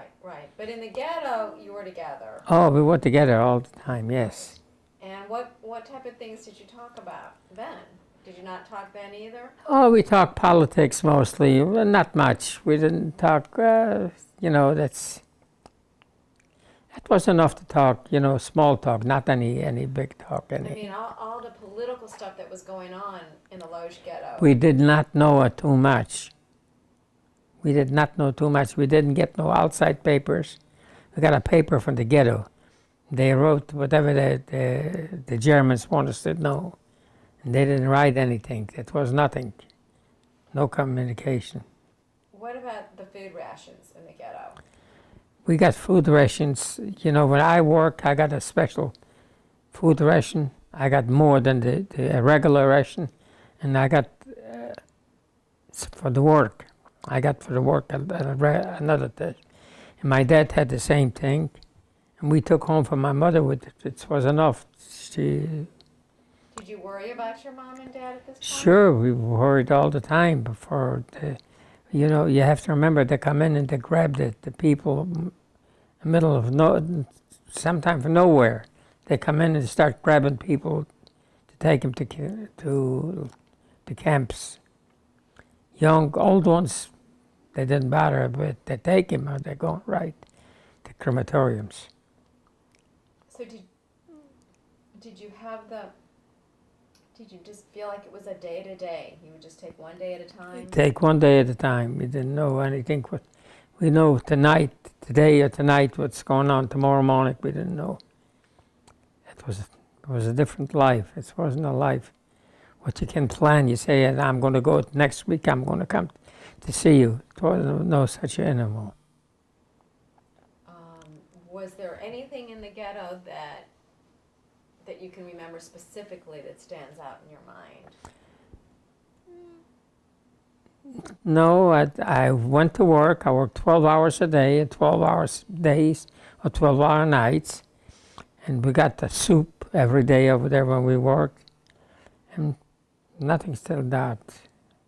Anything that you saw or remember happening that was... Very little. We lived in the middle. We didn't live in the outskirts. We lived right in the middle. So you couldn't see too much.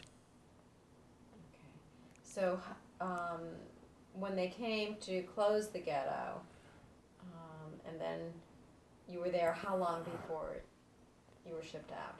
What do you mean? How long? They closed up the ghetto May 1st, Yes. and you were there until when? The ghetto was there till 1944. Or I left before that, so they took me to work. Okay. They took you out Out, to the factory. But in 1944, the ghetto closed 1944 in August. August, I don't know exactly the date. okay. And did they take you and your mother and father together? They took my mother and father together, yes. On Auschwitz, when they come in, the mother and father come in, they split right up. So Women you went went on the truck or the train or of the with train. them? The Women went separate, the men went So separate. that was the last time you That's saw what your the last mother. I say, yeah. And were you able to say goodbye to her? Don't even remember that. You just know that you and your dad went this way and She went the other way, yeah. So when you got to Auschwitz, your father and you got off the train together? No. He went also separate. We was out. Then we went through the commission to look, if you're young, you have to undress and to go in. So we went in and looked at it. I went to here, my father went here, and that's it. That's the last time I saw him. When you were pushed off to the side, were you with friends? Was there anyone from? Yeah, with you a knew? cousin, Okay, a cousin. a cousin, What was his name? Shia, Charles. Tell me about that.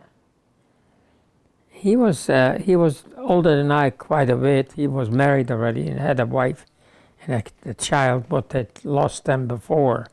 And when it was, they picked up women and young kids down. He lost his wife. And then when we come to go, we went all together and I stayed with him together. And we stayed together for a while, and after this we split up too. Where I didn't want to stay in that camp. I was going, I want to go. That camp looked to me like it's a death trap. So I said, I'm going to go. He says, I'm not going no place. I'm staying right here. And this was at Auschwitz? Yeah, no, that was not in Auschwitz. That was in Germany already. Okay, so when you In got Germany, from Auschwitz, we went together. And Auschwitz, matter of fact, I found a diamond, a big diamond in Auschwitz. And I didn't know what it was, to be very honest. So he says, let's give it to the Stummels there. So he gave us some bread. So I give it to him, and they sent us out the next morning. They didn't want you talking about it? No, he was afraid that I'm gonna. But it was a big diamond. Now I know what it was. At that time, I didn't know what it was. It was a piece of glass. Is that right after you got there, or had you been there for a while when you got I've been there for a while already. there? Well, tell me when you first got there. Tell me what that was like when you first got to Auschwitz. When we got to Auschwitz, the first thing they do, they shaved our heads, and they put us in that. Now was in Block 10. That was the Jewish block, and then they took us out to different things to work.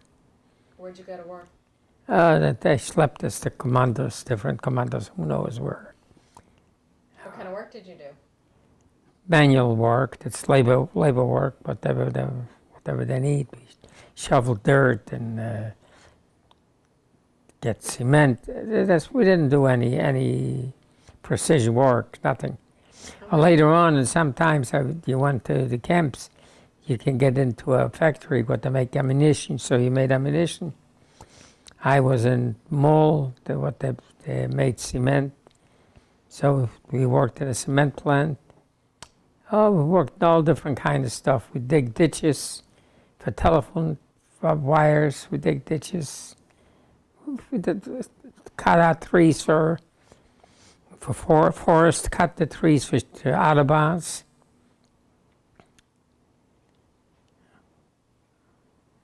So you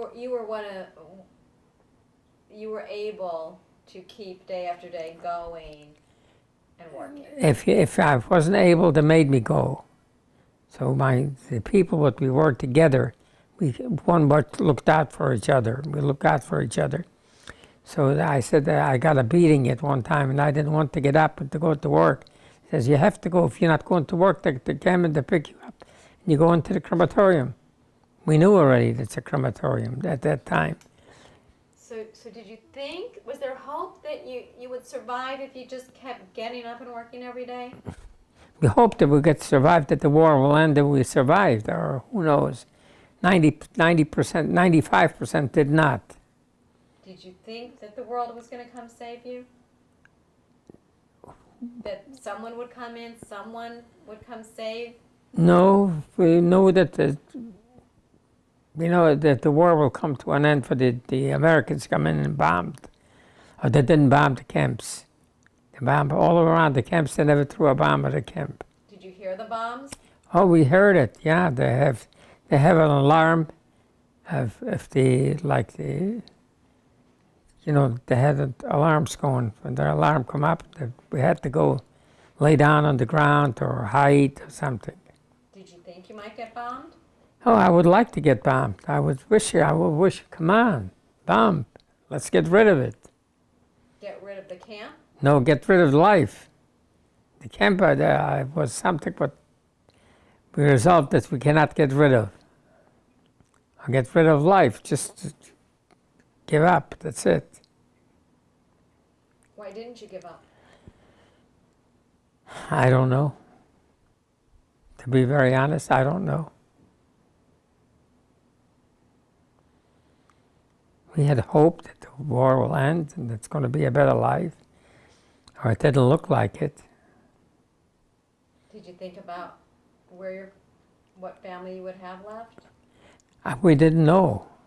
We didn't find out till after the war. When I got out after the war, I was 66 pounds when the Americans liberated me on the Death March. When they liberated me, I was 66 pounds, a skeleton. And they took me to a hospital. At that time, they pulled the sheet over my head. That means let him go, he's dying. Don't bother. So another guy goes by, an officer goes by and says, he's still breathing. Let's give him another shot or something. I don't know. They took me out and I'm here. It's just a coincidence. So you were in Auschwitz until it was liberated? No. No. Where did you go from Auschwitz? From Auschwitz, I went to Buna. From Buna, I went to Kaufering. Tell me about going to Buna. Huh? Tell me, they came and just picked you? They picked out people, yeah. They want people to go, so they And you volunteered, or they just took some of it I volunteered. I did a lot of volunteering. When I heard that they need some work as another camp, I said, I'm going. because So- you thought it would be better? It couldn't be any worse. Number one, they give us, the minute when you left the camp, they give you a delousing. You know, we have lice, the millions. So they'll give us some powder and they clean us up if we go to another camp. So who in the heck, or sometimes you get a new shirt or a new uniform. What's it like to have lice? Does it itch? We don't know. Live? Lice? They eat you alive. The bloodsuckers, they suck your blood out. How do you deal with that? We scratch, the itch and scratch. We had about 1 million. So by going to Buna, you get deliced. So I get that's a good deliced, thing. that's right. And then if you go to wherever you go, they clean you up before you go. Or that you don't bring all that with you. Oh, if you're there 2 days, you got the same thing back. So you went to Buna, and it was the same type of thing, just a work detail. Just a working camp, yeah. We helped, we were helpers, work, menial labor work. Then we went to Auschwitz, I worked in, from Buna we went to Kaufering. In the Kaufering, we built an autobahn, so we cut out the trees. There was trees that big around. And I'm little, so I cut the fat side. I had the fat side when we have to carry the tree. I couldn't. If you got in the middle, you can relax a little bit. You leave you shoulder down, and the next guy carries. I couldn't do it. If I let it down, it'd fall. So how'd you find the strength to do that? I don't know. You just had it. And from there, where did you go after that? To Lager 4, Lager 7, Lager 3, Lager 11, to Ravensburg?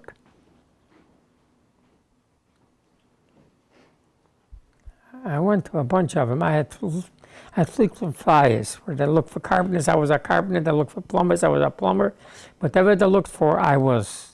I didn't. And did your cousin go with you? No, he didn't want to go. He stayed there. When did he decide? Was that the first time when you The went? first time they called in the morning and they looked for 200 men. They looked for 100 men. So I went out right away and I says, come on with me. He says, no, I'm not going. I'm going to stay. Why do you think he stayed?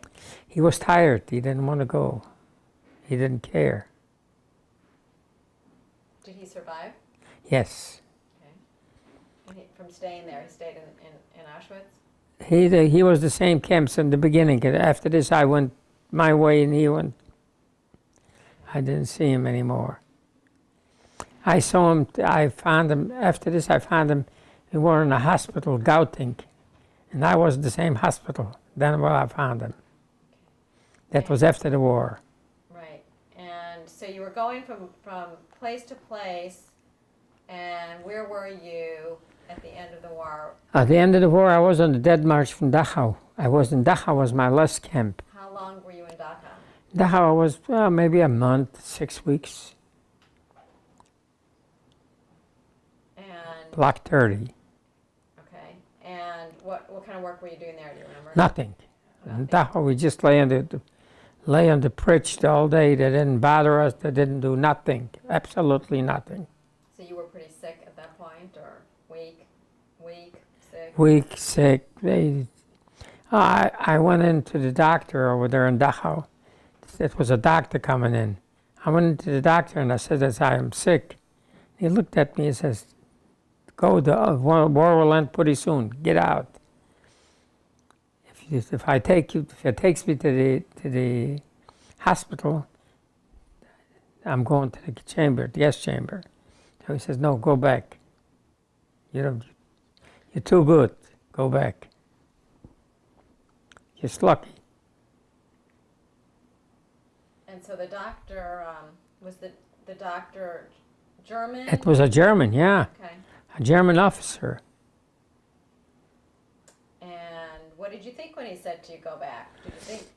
I didn't think. I was sorry that he told me, but if you go to the hospital, you get a good soup. So I went to go to the hospital to get the soup. So you thought you were going to go get soup, and he Soup, said, and there's no, just stay here. You stay. So did you believe him that the war was going to be over soon? No. We knew that we knew whenever they get a good beating, we got a beating at the camp. When they beat you, what kind of beating? They took whatever they had and they hit you over the head. Was it a stick? Stick, twigs, mostly wet twigs. That hurts. A wet twig hurt, believe me. So all you can do is cover your head And take that's it. Take it.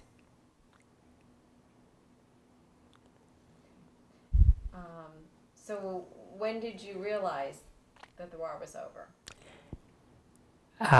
When I realized I was after that march, I run off Okay. I run away Let's go back before at that. night. When, I guess what I'm getting at is why did they take you on what did they tell you? How did you get on the death march? They didn't tell you nothing. They took us together and put us out. Go, and we marched. So was it all of the men who were able to No, march? they said they took 5,800 Jews out. And we were going out and was marching. And then they went to a train. So when one guy lay on the brakes, he was little and he used to live in St. Louis. He's dead now. He laid on and the train would move for 3 days. After this, they got mad and they started screaming. Why the bed? And they found out that he's laying holding the brake down. So then we went with the train for a day or two, and they took us out and we started walking. Tell me about that. And that was horrible. But they took us out one time and they said that the war is over. That wasn't. And they let us go and they give us some cheese. The cheese was salty and held salted. Then So we eat it. We're hungry, you eat anything you can get. So I remember that. We went in, it was a little lake. We drank the water out, and everybody got sick. Sick in what way?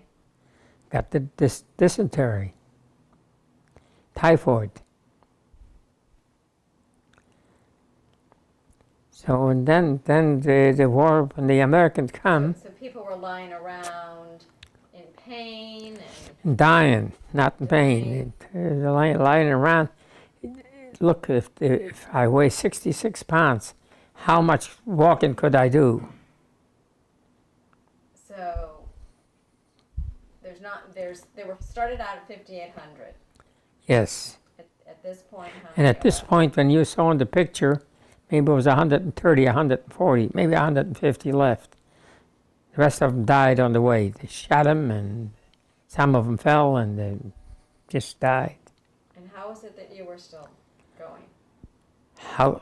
How is it that you, out of the 5,800, there's 130 left? It was one Polak, a German. He was a Volksdeutsch.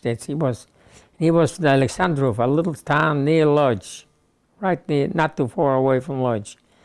And he started talking to me in Polish. He talked Polish. He was a Polak. He was an assessment. And he gave me his bread box, his bread holder to care, to help him. He says, you can hold it for me. So I helped myself. I ate a piece of bread out of it. Just that piece of bread. That piece of bread helped. And he did that because you came from the same area. Yeah, that's right. I didn't know him. I didn't know anything about him. He don't know me, and I didn't know him. So that's lucky. That's all. You know, that's if your time is not up, nothing will kill you. I was under the wall at one night, 6 times to be shot. Tell me about that. When we was walking, the same German come over to me and says, tonight we're going to finish you up. That's it. You're done. We don't have the Americans coming on one side, the Russians coming from the other side. We don't have what to do with you. We're going to shoot you all. I said, so what do you tell me? What kind of good news do you tell me? He says, I'm telling you, don't tell anybody. Just come when it's get dark, at one guy would be left. Everybody will go for dinner, and they call us for dinner. And you will hear the ring, they call him for dinner. When he was walking, he says, that's like I would say a mile, close to a mile long. It was two rivers on both sides, a river and a river. And then the back wall was rocks, a rock wall. This was a mountain, just rock straight. You couldn't climb it. So they put us in, they put up machine guns in the front. You know, where we were, and they put us in. He told me, he says, when it's get dark, when they call him, run off the other side and go to the right. If you go to the right, you go into the American headquarters. You'll find the American soldiers. So I told it to my 2 buddies, what they helped me walk. And they say, you crazy, what are you going to do? You're killing yourself. I says, no, if he told me the truth, if it's one guy be left, and he says, okay, then I believe him. If they will be a bunch of them staying around and watching us, I know that you cannot go, you're going to get shot. It's not use going. So that's and he says, go on your belly. Don't walk straight, just lay down on all 4. Walk through, that the guy doesn't see you. It was already dark, start getting dark. So I went across, and the 2 guys went across with me. We went across, but some people saw it. And most of them were laying right underneath the mountain. By the mountain that's shield from the wind. And I was laying in the front. I said, let's lay in the front if we don't have to run too far. We lay in the front, and we run through. As soon as we start walking through, the other guys, so everybody starts running. And the machines are going, vrrr, vrrr. The machine gun was start shooting out, and when they shot out, you could hear the always screaming. They got killed. They got killed. And I was laying over there. Instead of going to the right, I go to the left. I went into the German headquarters. So tell me about that. I come into the German headquarters. I says, "What the hell is that? What am I doing here?" So I come in and took my head off, and I stood up and I says, "I come to work for him." I says, "The SS left me, and I don't know, and I'm a good Häftling. I'm a good worker. I come into work." They left. I says, "Okay." They put me on the wall to be shot. I run off. That one, twice, I done it 6 times that night. Till the next morning, it must have been 10 or it was a bright sunny day. And I come up there on top. I'm laying over there. Then they caught me again. The Luftwaffe caught me. Young, 18, 19-year-old, miserable people. Miserable. They were full of madness. So at that time, a guy come in at the Rollion. He opened up his jacket. He says, "If you want to kill, you have to kill me before. And you go down on that mountain." It was a mountain steep like this. I said, "How do you go there?" "I'm going to get killed." He said, "No, on your rear end, slide down." We did. I slide down. We come down on the bottom. It's a forest. So where are you going? A forest. So we saw some huts. The Germans had huts for the hunters. If the beast come, that they can jump in, and the beast cannot get in for its tall. So I said, "Oh, that's nice. Well, let's go in." So I'm going to go in there, and we got in 9 guys, got in 2 doctors, but they run off too, And we got in over there and we lay down. It was laying hay, but that deep. So we digged it out and went to sleep and covered up with hay that nobody knows that we just leave it out enough to breathe. The Germans, we lay there. I don't know how long we were there. We had a little hay to chew on. It was already good. It must be 2 days we were there laying like this. And we heard a big noise, like machinery. So we look out, and they said, one says, "That's the French." One says, "Oh, that's the Germans." "Oh, that's the American." So went out, and that was the Americans. It was the American army was going. They all, and they stopped. They saw us. They stopped. They talked to us. They says, "What are you doing?" I said, "I told them it." So they cleaned out the Jeep. Whatever they have in the Jeep, that was a big. They throw out all to the Jeep, and they had a big can of meat, and they threw it on my foot, and I got lumping over my foot yet. That's. So that was the Americans. That was the liberation. That's what we liberated. How many other men were with you at that point? At that point, we were about 9. So they had been through all this Yes. few days of trying from the death march to get. We escaped the death march. I don't know if anybody was left. From the other guys, what they were marching, they shot him probably. They killed him. Then they picked me up, the American picking me up, and I weighed 66 pounds. They put me in, and I'm a little guy and skinny. They put me in on top. They had 3 rows, and I put on top. And I was afraid I'm falling down, so I kicked the American with my foot in his head. I says, "Hey, I'm falling down." He says, "Don't." And I talked to him, Jewish, or I didn't. He says, "Don't worry." He didn't pay any attention. He says, "God, stay there. You're all right." They took us to the hospital.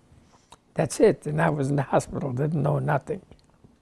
So the Americans, had they already liberated the camps, Dachau? No, that was not. I wasn't in Dachau. I was on the Dead March. I was away about. But they had, when they were coming through, so they had already seen prisoners. You know, they had already. They already see. Yes, Right. yes. They knew what was going They on. knew what. Oh, they knew already what's going on. Yeah, yeah. I didn't. We did not, or they did. So they knew to take you to a hospital. After this, we were laying and you know, we were running free. The column went through and we went out to the city. It was a little village. Then to the village, went into a German and we want some food and we got too much to eat and we got potatoes, got sick.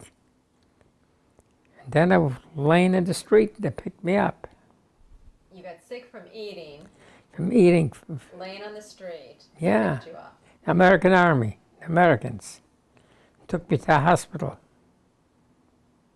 What hospital? I know a hospital over there in the mountains. How long were you there? Oh, I was there probably 4 months, 4 or 5 months. And during those 4 months, while you were getting well, what thoughts were going through your head? I think I was looking to find out what's going on. Then I found out that a lot of Jewish girls from Lodz are in Bergen-Belsen. So I said, I'm going to Bergen-Belsen. The doctor says, you're not well enough to go. You cannot go. One was the doctor, what I was liberated with. He says, you cannot go. You're not well enough. I says, yeah, I'm not well enough. Try. You can hold me? Try. I walked out and went to Bergen-Belsen. So I found them over there, the sisters, and I knew them. And that's it. So That was a day before I can tell you, one day before Yom Kippur. Yom Kippur, I was in Bergen-Belsen.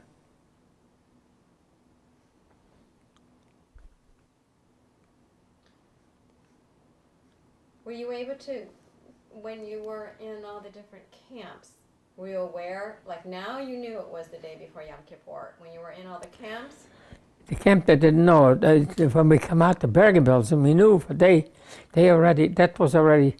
was 4 months or 5 months after the liberation. You know, the whole summer they were already settled in a little bit better than we were. I didn't know nothing. So you weren't able to, pray or observe? No, I didn't. I went to prayers the first night. I went to Kolnidra. I went to the prayers, and I saw a woman staying over there. It looked like my mother.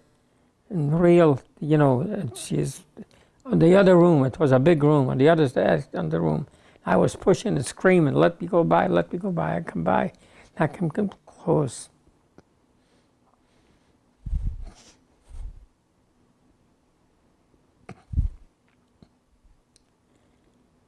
Yeah, you weren't going to ever see her again.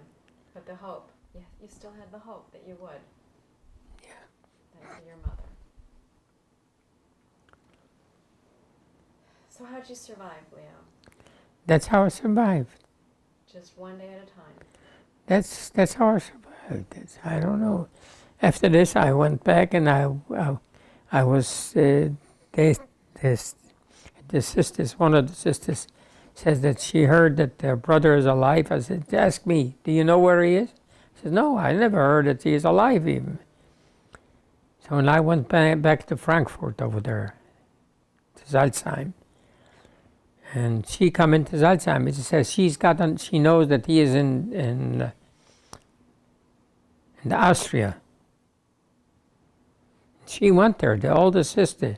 She went to Austria and she got him. She found him. She brought him back. On the way back to go to Bergen-Belsen, she stopped.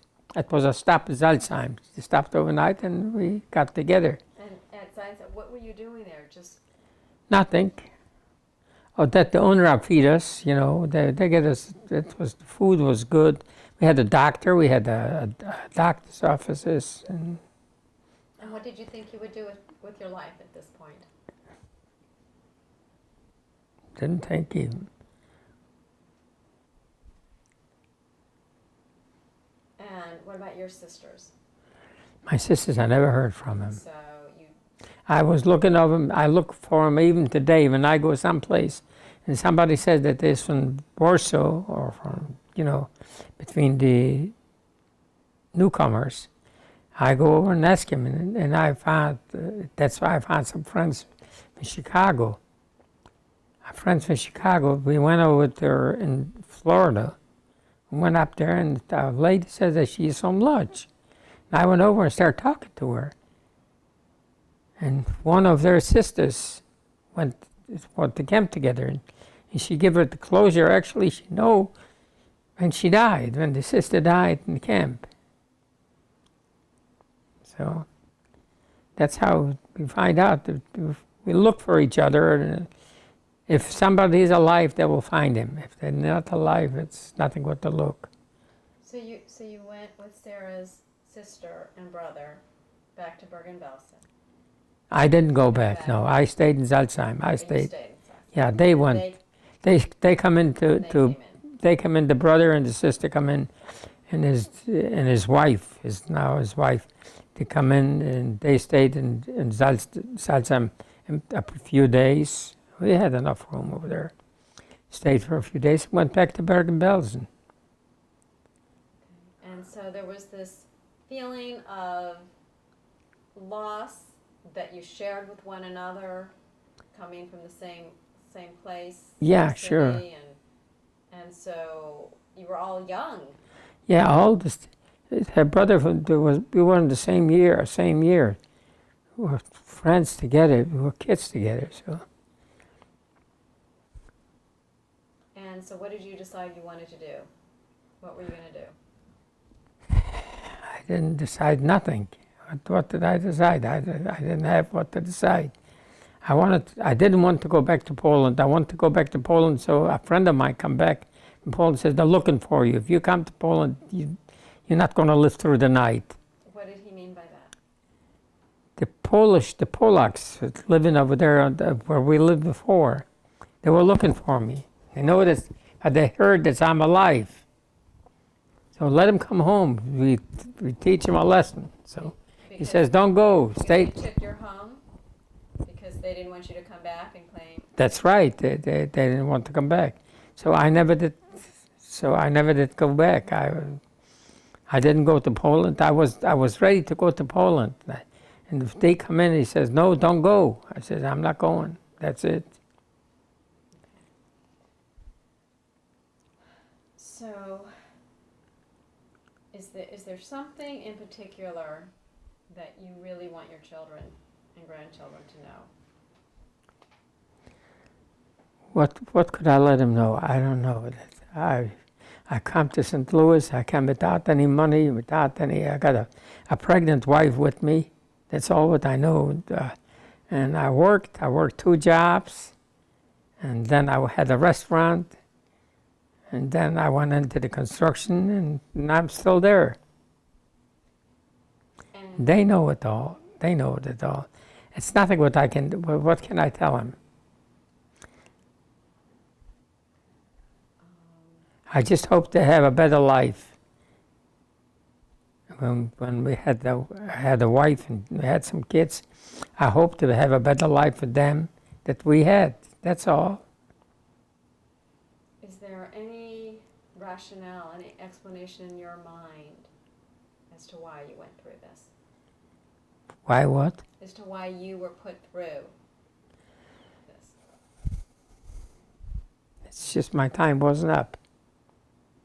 Just that simple. Or just the time wasn't up. When the time is up, forget it. You had it. I don't think that's the only reason, the biggest reason. And I know you've been blessed with your children and grandchildren, and Yeah, that's really, that is what we live for. We don't live for ourselves. We live for our children and grandchildren. That's me and my wife. That's all what we want is for the kids and the grandkids. I built a nice business for them. They're doing all right. And that's all what you can do. That's all what you can hope. and you have some pictures. Yeah, You wanna show me? I will show you. You want to see the pictures? Okay, all right. This is my father and my mother. This is my uncle and his wife. This is my grandfather and my grandmother. I have to put on my glasses. Go right ahead.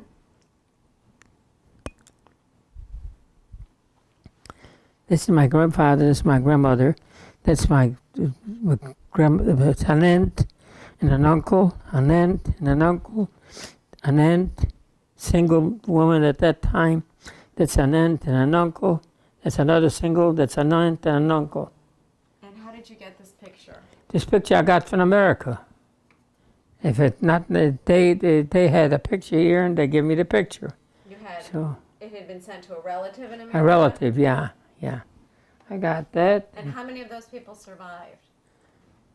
Them this year, One person survived. out of that's all those- me. Not even nobody surviving them. Nobody survived in that picture. Nobody is here. I'm the only one. Okay.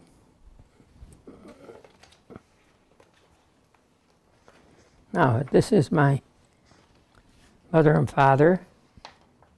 When was that picture taken? That was taken when I don't know. I don't have any idea. I know that I got a copy of it. This is the picture for Zattler Resort, where I was working. The ghetto.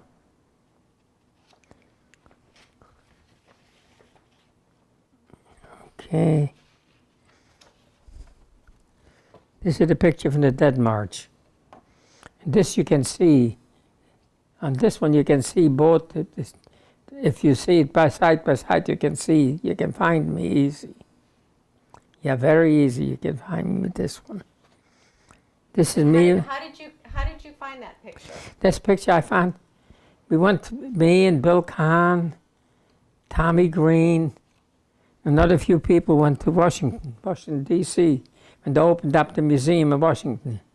And they opened up the museum and we visited. And I always was talking for the march of when I had the Dead March in Dachau.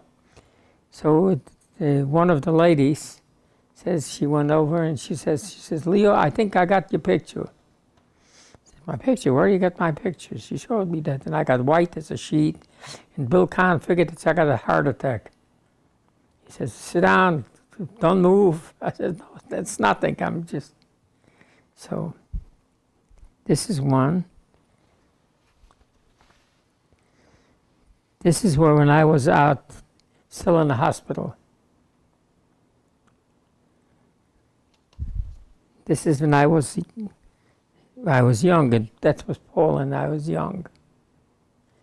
Did it come out good? Yeah, you're a little boy. We'll take some tight shots of it. This is a picture of me. And when was that taken, Leo? That was taken in. That must be taken in the 1952 or 53, something like And when the did you come 50s. to the United States? 49. Okay. That was already here. This is an engagement picture for my father and mother. This is my mother by herself. This one is a picture. I'm here in that picture right here. You can see my nose right here. L. Fleischmann took it in Germany right after the war in 1945. Was he a liberator or? No, he was a liberator, yes. Okay. And how did you know you were in that picture? He gave it to me. He did in St. Louis. When I come to St. Louis, he says, I got a picture to show you. And I show him where I am. I says, yes, you are it. That's how I got it. That's my mother. My father separate. Okay, just put that, let me see. Mother. Okay. That's my father. And then before engagement or engagement part-time. That's my mother and a friend when I went to, what did I say it in English? They went like to go for beds. To a spa? Oh, a spa? Yeah. A spa. They went to a spa, yeah. That's it, me and my mother and my sisters. That's a nice picture. Yeah. That's the same thing, my mother's picture. That's it. Sara, I've heard your story, your background, and Leo, yours of your families. And what I want to know is how you found each other and built your family together. So, tell All me right. about that. Well, like I told you before, you know, he came into Bergen-Belsen, and that's when we first met. And then we all went back to Salzheim, where he was living there. And we were going out, you know, off and on. I was only 17, and he was much older than I was. But we were kind of, you know, going out. And then my sister told me that she was pregnant. She wants me to come to Belgium. So I said, well, I'm going to go. So going there, I stayed for a couple years. But he was coming to visit, you know, he was visiting me. And why were you going to visit there, Leo? I was gone. You missed her, huh? So, you know, and then we decided we want to get married. So I came back to Salzheim. Germany, we got married in Germany, And we got married in Germany in 1948. 1948. So you had been living with your sister. Yeah. And you had been going back and forth. What were you doing while you were going back and forth, Leo? What were you doing? I was, where were I going back and forth? Well, you came to visit to Belgium. Belgium. I just went there. And were you working? Were you No, working. Where would I work? You I know, didn't- after the war, we were just, if you wanted to go, we just went, you know. just went. We don't need, it And didn't we cost smuggled, we got smuggled in, like I got smuggled into, you know, to Belgium because I couldn't go in. But he got already some papers that he made, and he went Well, explain that to me. What do you mean you couldn't get in? because right after the war, you know, we just were free to go wherever we wanted to go. But then Nobody bothered. Nobody bothered. bothered us because everybody was looking for family and everybody was looking, you know. And we were just going. But then it got tougher, you know, the boundaries closed, you know, Between the different countries. the different countries.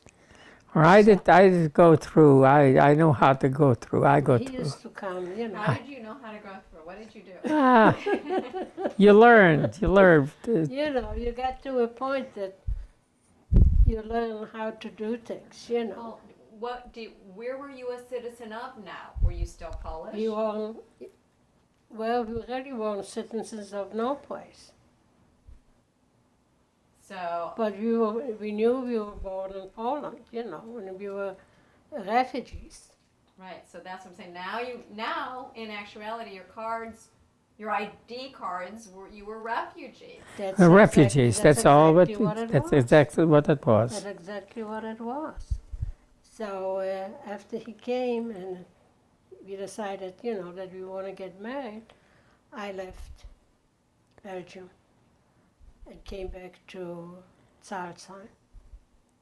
And I was in Salzheim a couple months, 3 months. No, not even that long. Then we decided, you know, we made a date and we got married. So tell me about getting married. Well, what should I tell you? We had a big wedding.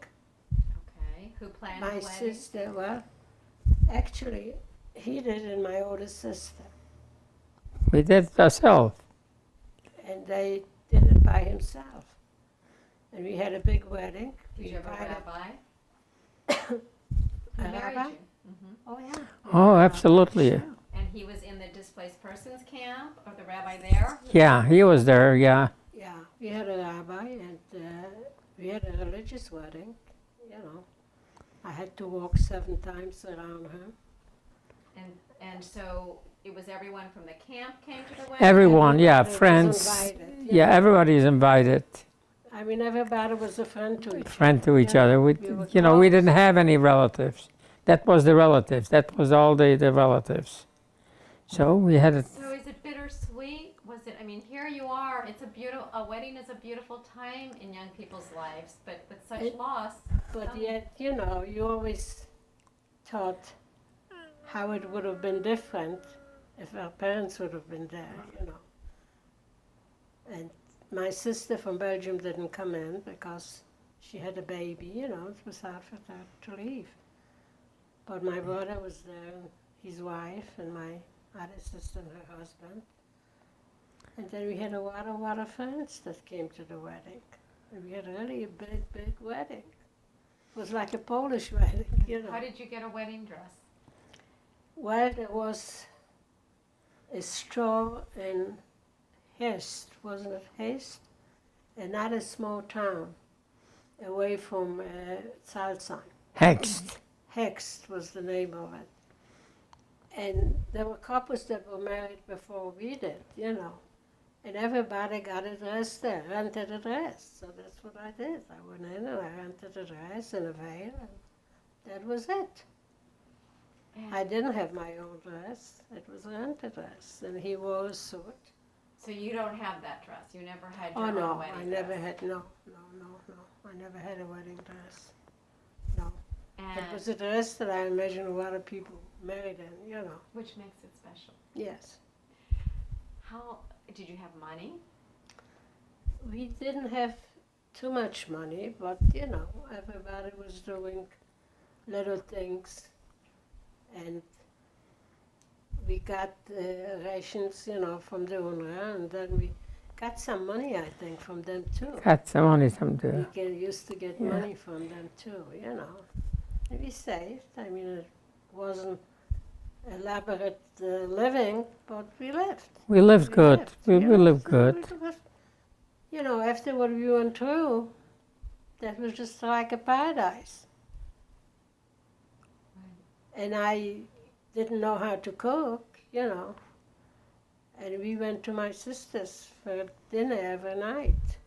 And finally, after 2-3 months, he says, I'm not going anymore. You have to start cooking, you know. So I said, okay. So I asked my sister, you know, and she taught me how to make fish and how to make a chicken soup. And there was a guy that had like a little grocery store, you know. So I went in to get a challah. And I said, well, is the challah fresh? And she said, oh, sure, I just got it in, you know. And I cooked my dinner. Well, the soup got burnt and the fish got burnt. You know, I wasn't watching it and was cooking too fast, I guess, and it just got burnt. So I lit my candles, and we had a bottle of wine. So he said, don't worry, we're going to eat. We're going to have the challah, and we're going to have some wine with it. And it was going to be dinner. So he sits down, and he puts, you know, he makes kiddush, and he puts the wine, you know, in the thing.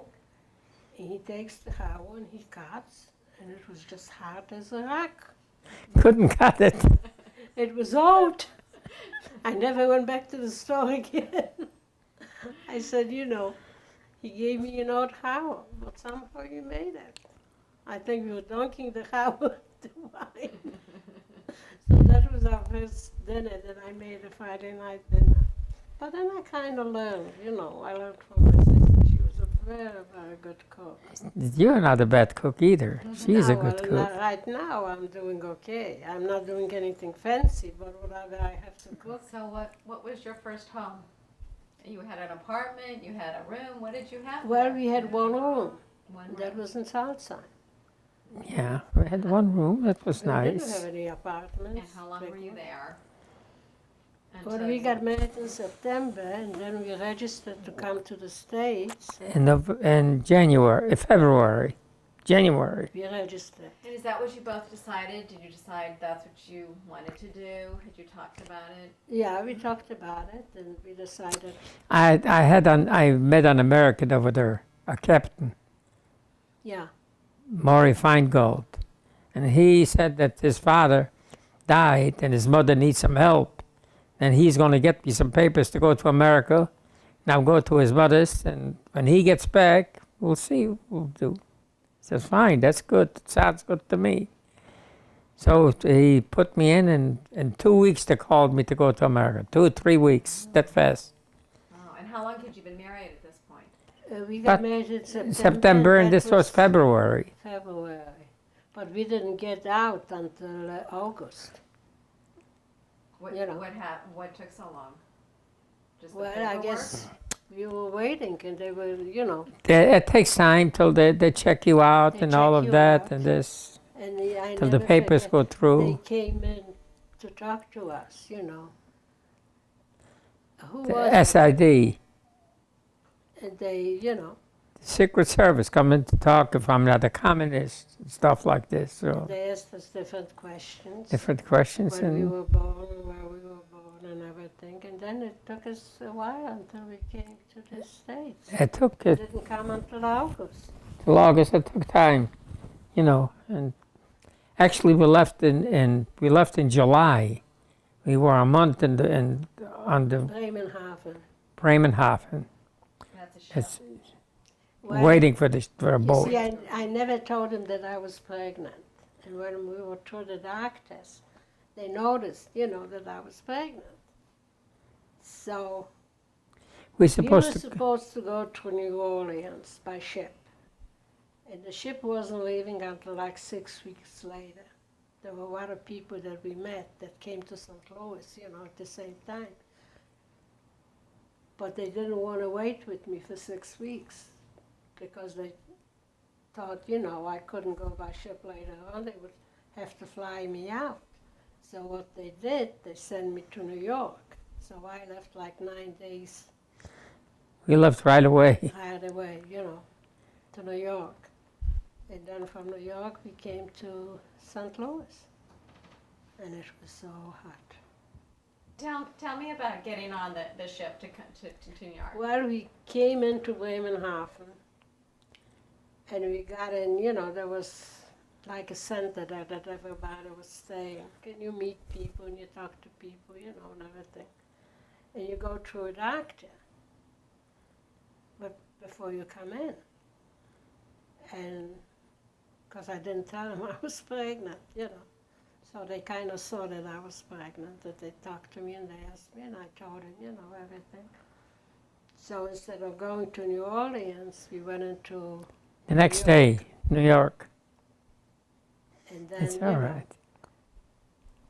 we got on the ship. It was General Muir, which was a ship that was transporting A transport for soldiers.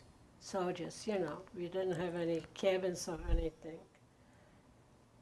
He was in the basement, I think, and I was in the upper deck. The men and women were separated. We didn't stay together.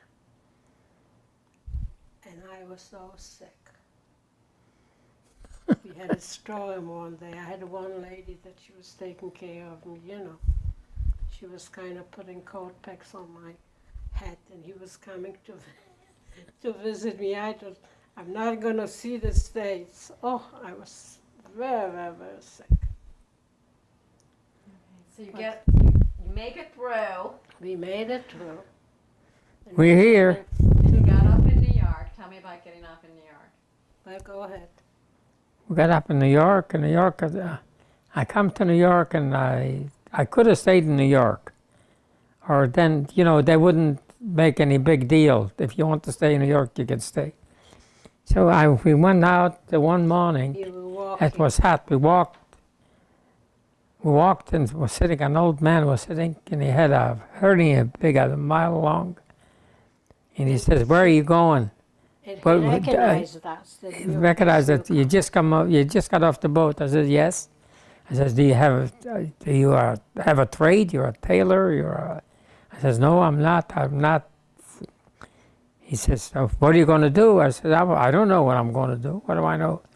I says, now I can go to St. Louis. I don't have to stay in New York. I can go. So he says, go to St. Louis. Everybody's rich there. Go to St. Louis. That's the truth. That's a the great story. truth. So we came to St. Louis. Come to We St. got on the Louis. train, and you know, the train was air conditioned. I didn't know that. We got up at Union Station. We got out of the... She was wearing a suit, and I was wearing a suit. Oh, it was hotter than hell. In I said, what August, in August, you the know. end of August? What in the hell is going on here? The train was so cold and the train was air conditioned. Had you had air conditioning before? Well, we never knew about air Right. conditioning, you know. We didn't know. I didn't know that. I mean, we had in Poland and even Germany, you know. there was Germany don't seasons. have no air conditioning. They didn't have any air conditioning, but it was seasonable, you know. It wasn't that hot like Like here. Like here. I mean, Okay, so you get off the train in St. Louis, then what? well, we met Mr. Paul. Mr. He Paul. came to pick us up, you And know, who was from the he? Jewish Federation. Family service. Family service, I think. And he didn't speak Yiddish, and we didn't speak English. It was very hard to get, you know, to talk to. So he took us to a hotel on Sarah, in Aleph. I forgot the name of it. And when we boy, was got that there, some kind of hotel. I was crying. A room without a window. You open up the room, the window was a brick wall. And They had a fan. they The had fan was fan hardly going. going. You know, a ceiling fan. And I was crying. And you know, in Europe, we have never seen it around women. And there was, I guess, a hotel that was changing hour on the hour. Everybody was coming in, you know. And there were drunk women and drunk men. And when I saw that, I just flipped out. I was crying. I want to go back to Germany. If we Didn't have would enough money. we I didn't. probably would have We're back. going back. I didn't have any money. But we didn't have any money. How could I go? They wouldn't give me a ticket to go back for free. But then the following day, we met already some people, you know. So it was a little better already. It wasn't good, but it was better. And then we stayed in the hotel for how long? Maybe a week, I think. A week. Then we got an apartment on Sarah Street. Not on Sarah, on Olive. On Olive, yeah. On It Olive. was about The corner. from the corner away, you know. And I was living on the second floor. There was a furniture store on the first floor, I think. Yes. I remember there was a furniture There was a furniture store on the first floor. We were living and on the then I second. was on the second, This was a third floor. and there was a third floor, and a Mrs. Capital lived up there. She had a little girl. And you know, we became close. We were just like family. And she was jealous that I could sleep late, you know, because I was pregnant, and he went out to look for jobs. So she was washing the floor every morning. If not, she would come down, she would knock on the door. And she would say to me, "Did you get anything from your sisters?" Because, you know, we were talking already. And one of my sisters was in Belgium, the other one was still in Germany. And my brother was already in the States. He came a few months before we did. He lived in Gloversville, New York. You know, we went wherever we were sent. Yeah, you were sent there, that's all. I mean, we were sent to St. Louis, and he was sent down there. So we kind of gotten used to it. And then he found a job. For one day, he was working for somebody with the carpet company. What was it? No, He was, I don't know. He kept him a day, and he kind of cleaned up whatever he had to do, and then he said, "Sorry, I don't have a job for you anymore," you know. And then he got the job to Mrs. Rosen, I think.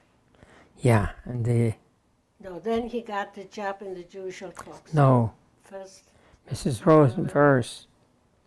I Yeah, got he Mrs. started to Rosen work for the hotel. for the hotel, Yeah. the Hamilton Hotel. I started working. And then he for the met- Hamilton Motel, I found a job in the Jewish Old Folks Home. So I'm working in a hotel, I must be a cook. So I was a cook. I was everything, whatever anybody wants. So that's how he got That's the how job. we got in. They needed a cook, so he got a job at the Jewish Old Folks Home. And we moved in, and everybody was just raving because I got a room, and it was air conditioned, I think. I don't remember if it was. Yeah, or it not. was air conditioned already, yes. I really don't remember if it was or not. But anyway, when we moved there, that's how I did the first few days, is cry. Because I was speaking Yiddish. And you know, that was, I'm talking 55 years ago. How did you learn English? Through talking, I mean, after we got into the store, to the restaurant when we bought. And I was speaking Yiddish, and the old people were speaking Yiddish. You know, I'm talking 55 years ago now. 56, because Bob is 56 years old. Yeah. He was born there. And they were telling me, you know, my kids don't come to see me, and I'm so lonely, and this, and I was crying like a baby. I was 22 years old, you know, when I had my son. And I felt so sorry for them. And when he was born, everybody wanted to take care of him, and I was afraid, you know, that they might do something to him, trap him or whatever, because they were old people. And then, when they were eating, when they were serving the meals, they were pushing one another. You know, they were sick, they were old.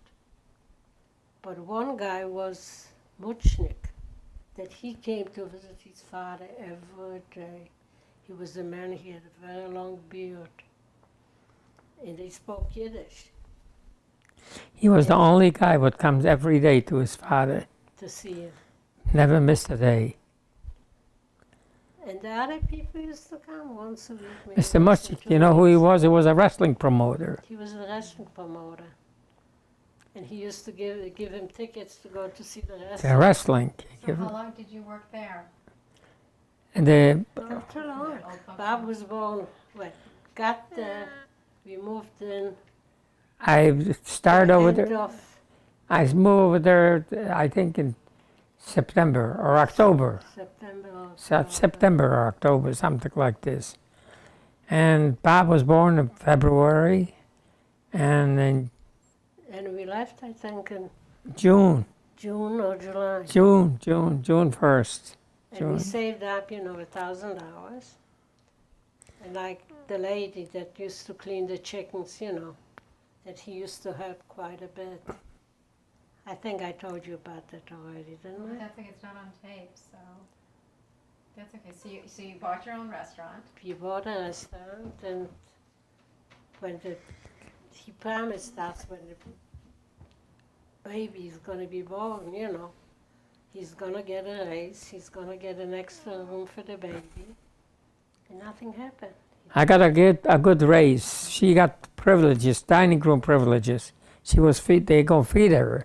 And they As took soon it as away. They put As it. soon as The baby came. No more dining room, no more eating. So to stay over there and to make $30 a month, No, a week, $30, $120 a month, make $120 a month, and and I had to eat already. and you by have to eat myself. to go out and buy food.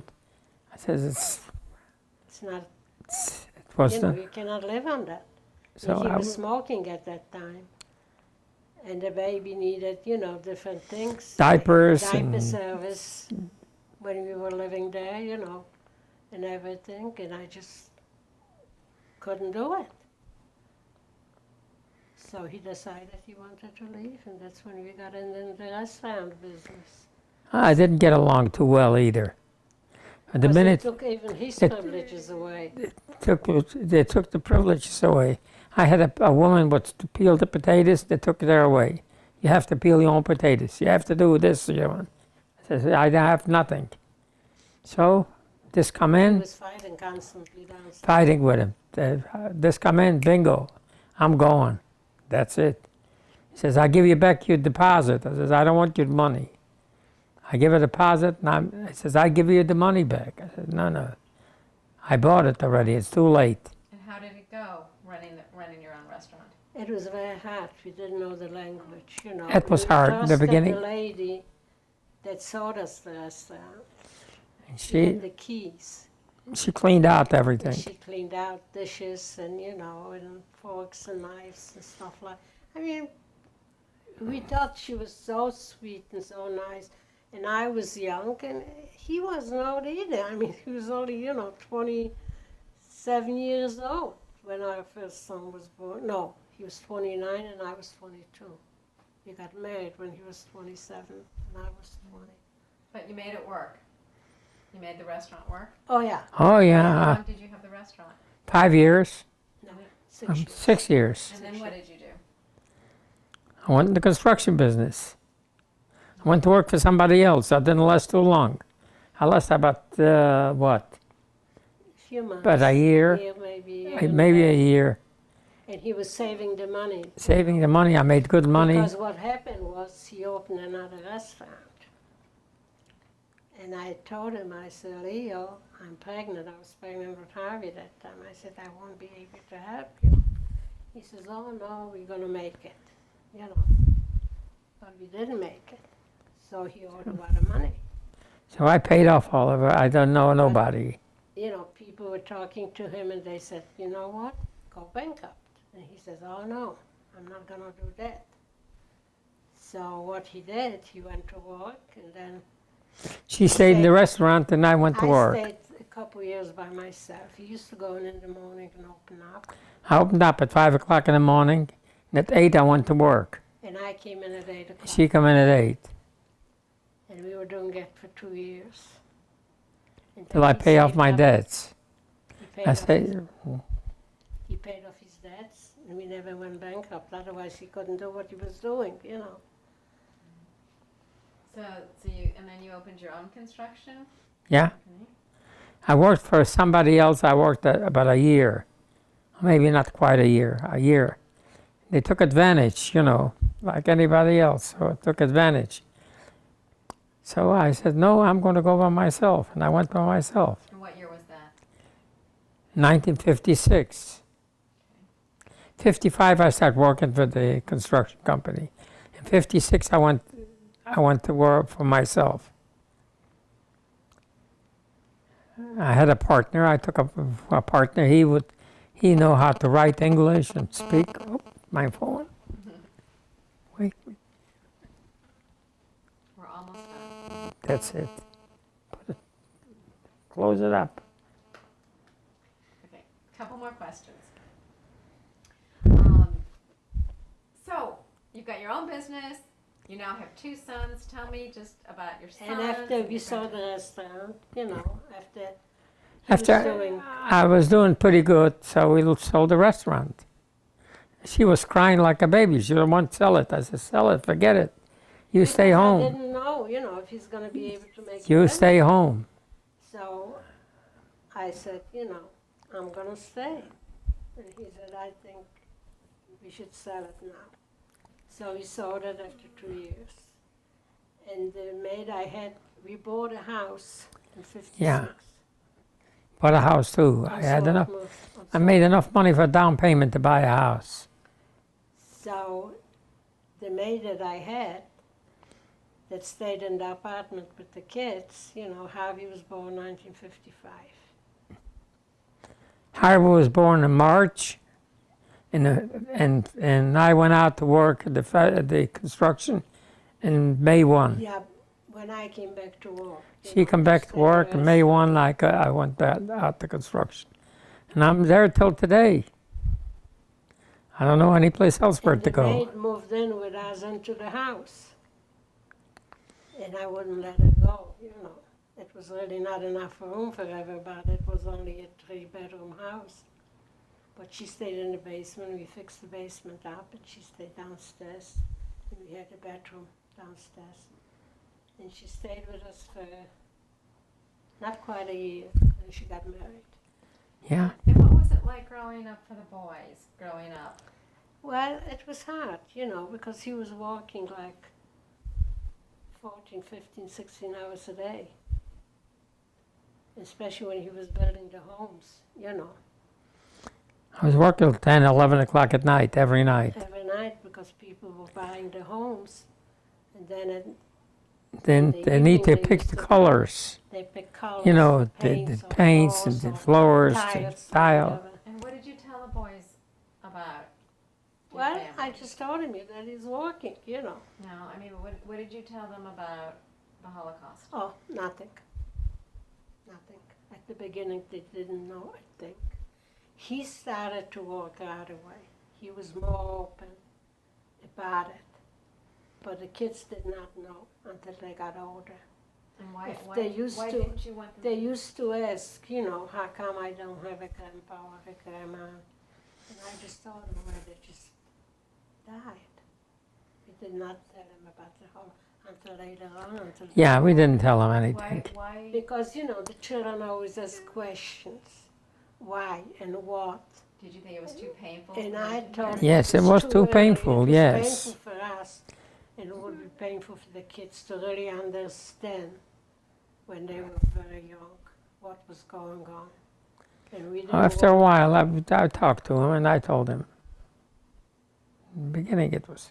Then when he started to work about the Holocaust Museum, because he was chasing everybody I started At the working in the middle Federation. 60s. The middle 60s. It took me a long time till I got what I want. Or I got it. Because you I- wanted the museum. There's one picture here that they promised us. I don't remember what. Yeah, it is. it's Well, I'll right. look at it. Look at I say right here. And that was the first room that we donated. Was supposed to be the Holocaust Museum. Yes. Yeah. Here you got it even in writing. That's the room what we donated. The Federation when they built the building, the new building. Federation And- building. Harris was president at that time. Yes. And he came in with Bud Levine, I think. Yes.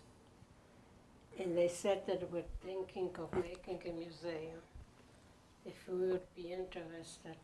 Oh, you want to take a picture of Look that? at it later, you can just put it down. You got the, If we would be interested to donate. So we did. I give them everything away, whatever I have, all the money what I have, my savings, I give away. And I wanted- never happened. We lived already here on Rand Lake. Never happened. Well, we'll see about that, won't we? Oh, not in the beginning. It's Yeah. That's what And it he is. was Changed. just chasing everybody. When they saw him, they just, didn't even want to talk to him. But you had, why do you feel, Leo, that you were so passionate about St. Louis having a Holocaust museum? why I wanted the people to know. But for you talk to the average guy in St. Louis, when we come in, we had a tough time. We had to eat chicken. We couldn't get no beef. We had to eat chicken. We couldn't drive our cars. We didn't have enough gas. They had a hard time, and I want to prove that we had a harder time. They said, you had it good. You had it good. That's what I'm talking the older people. You had it good. So we didn't have it that good. So and I want something to be, look, let me tell you something. Nobody is alive. I lost everybody. I want something that remembered what went on in the World War II. Because people really couldn't understand. People couldn't understand. Sometimes I even thought to myself, did I really went through it? Did it really happen? Because I couldn't imagine that you go through so much and you still, live and exist and try to be happy and raise families, and have children and have friends. You just couldn't comprehend it. And I know that it was so painful for you to talk to your sons about it. Oh yeah, when they were little we did. What about the grandchildren now when they ask you? Well, the grandchildren, when they were little, we didn't talk to them about it. But then when they got older, you know, when they were in school and they started asking questions, that's when we started to talk to them about it. We did. Because this is really a part not only of just you, their grandparents, but of them also. Sure. Yeah. It's It one was of the just- things. I mean, It's hard not to have any. Another thing too, we don't have anybody in St. Louis. How come everybody have cousins in St. Louis and we don't have any cousins? or grandparents or anybody, Grandparents. you know. It was hard for them. It's hard for them when But they were you know, little. when we got here, there wasn't too many refugees that came into St. I think there was what, maybe 150 families that came in. That Not time. even that many, I don't think. I don't think so that it was even that many. But we kept close, you know, we were like a knit family. We were like 12 couples, you know, that we used to get together. And we used to have holidays together, and the kids were little, they were playing together, and we used to go swimming together, you know. We used to really feel like close to each other because nobody had anybody. Nobody had any family here because the people that came here came to the Jewish Federation, I think, or Jewish Family Service. If you look back on your life, is there something you want to say about what you've been through? I don't. What would I say? I went through a lot. I wouldn't want to do it again. That's all what I would say. I wouldn't want to go through it again. If it should happen again, I don't want to be there. And Sarah, I would. there's something- Well, like I said, you know, we made it happen. We made our own things going on. And we went on. I mean, we looked back, but we looked forward to what was going to come and how everything is going to turn out. I mean, you never know. But thank God. Thank God everything turned out good. So The kids were okay, and then they got married, and there were some divorces. I mean, there were happy things and sad things. That's life. Like families go through, that's life. And what about to each other? Is there something you want to say to each other? Well, we stick together, you know. There were hard times and good times. And hopefully they're going to be good again.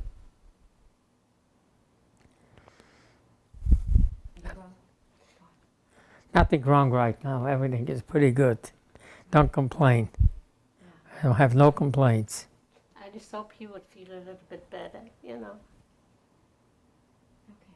And so for the legacy for your children and grandchildren, that they grow up in a better world. Grow up and just be, you know, Got grandkids? Well, people that's, that we would love for them to be, you know, happy. And like I say, go, you know, the right ways and live the right way. And for the world, is there something? Well, we just hope right now what's going on, you know, in Israel and all over, we just hope it's going to stop. Because those people that live there, you know, have a very, very rough time. Very rough time. And there are a lot of them that are refugees like we are that came in and they're going through again the same thing. And being Jewish, is it, you know, the years of persecution for us? Well, does that end? Is it going to end for the Jewish people? let's hope so. Let's hope so. You Because have to now- look forward to it, you know, and think it will happen. no, you couldn't go look back. You have to look forward. Which is, you know, there was no final solution. You had children. They have children. Yeah. And I hope those children won't have to go through what we went through, that they're going to have a much better life than we had. And this is the hope really for That's the hope for us today. the family. That's all. and hopefully they're gonna grow up and have a happy and healthy and successful life.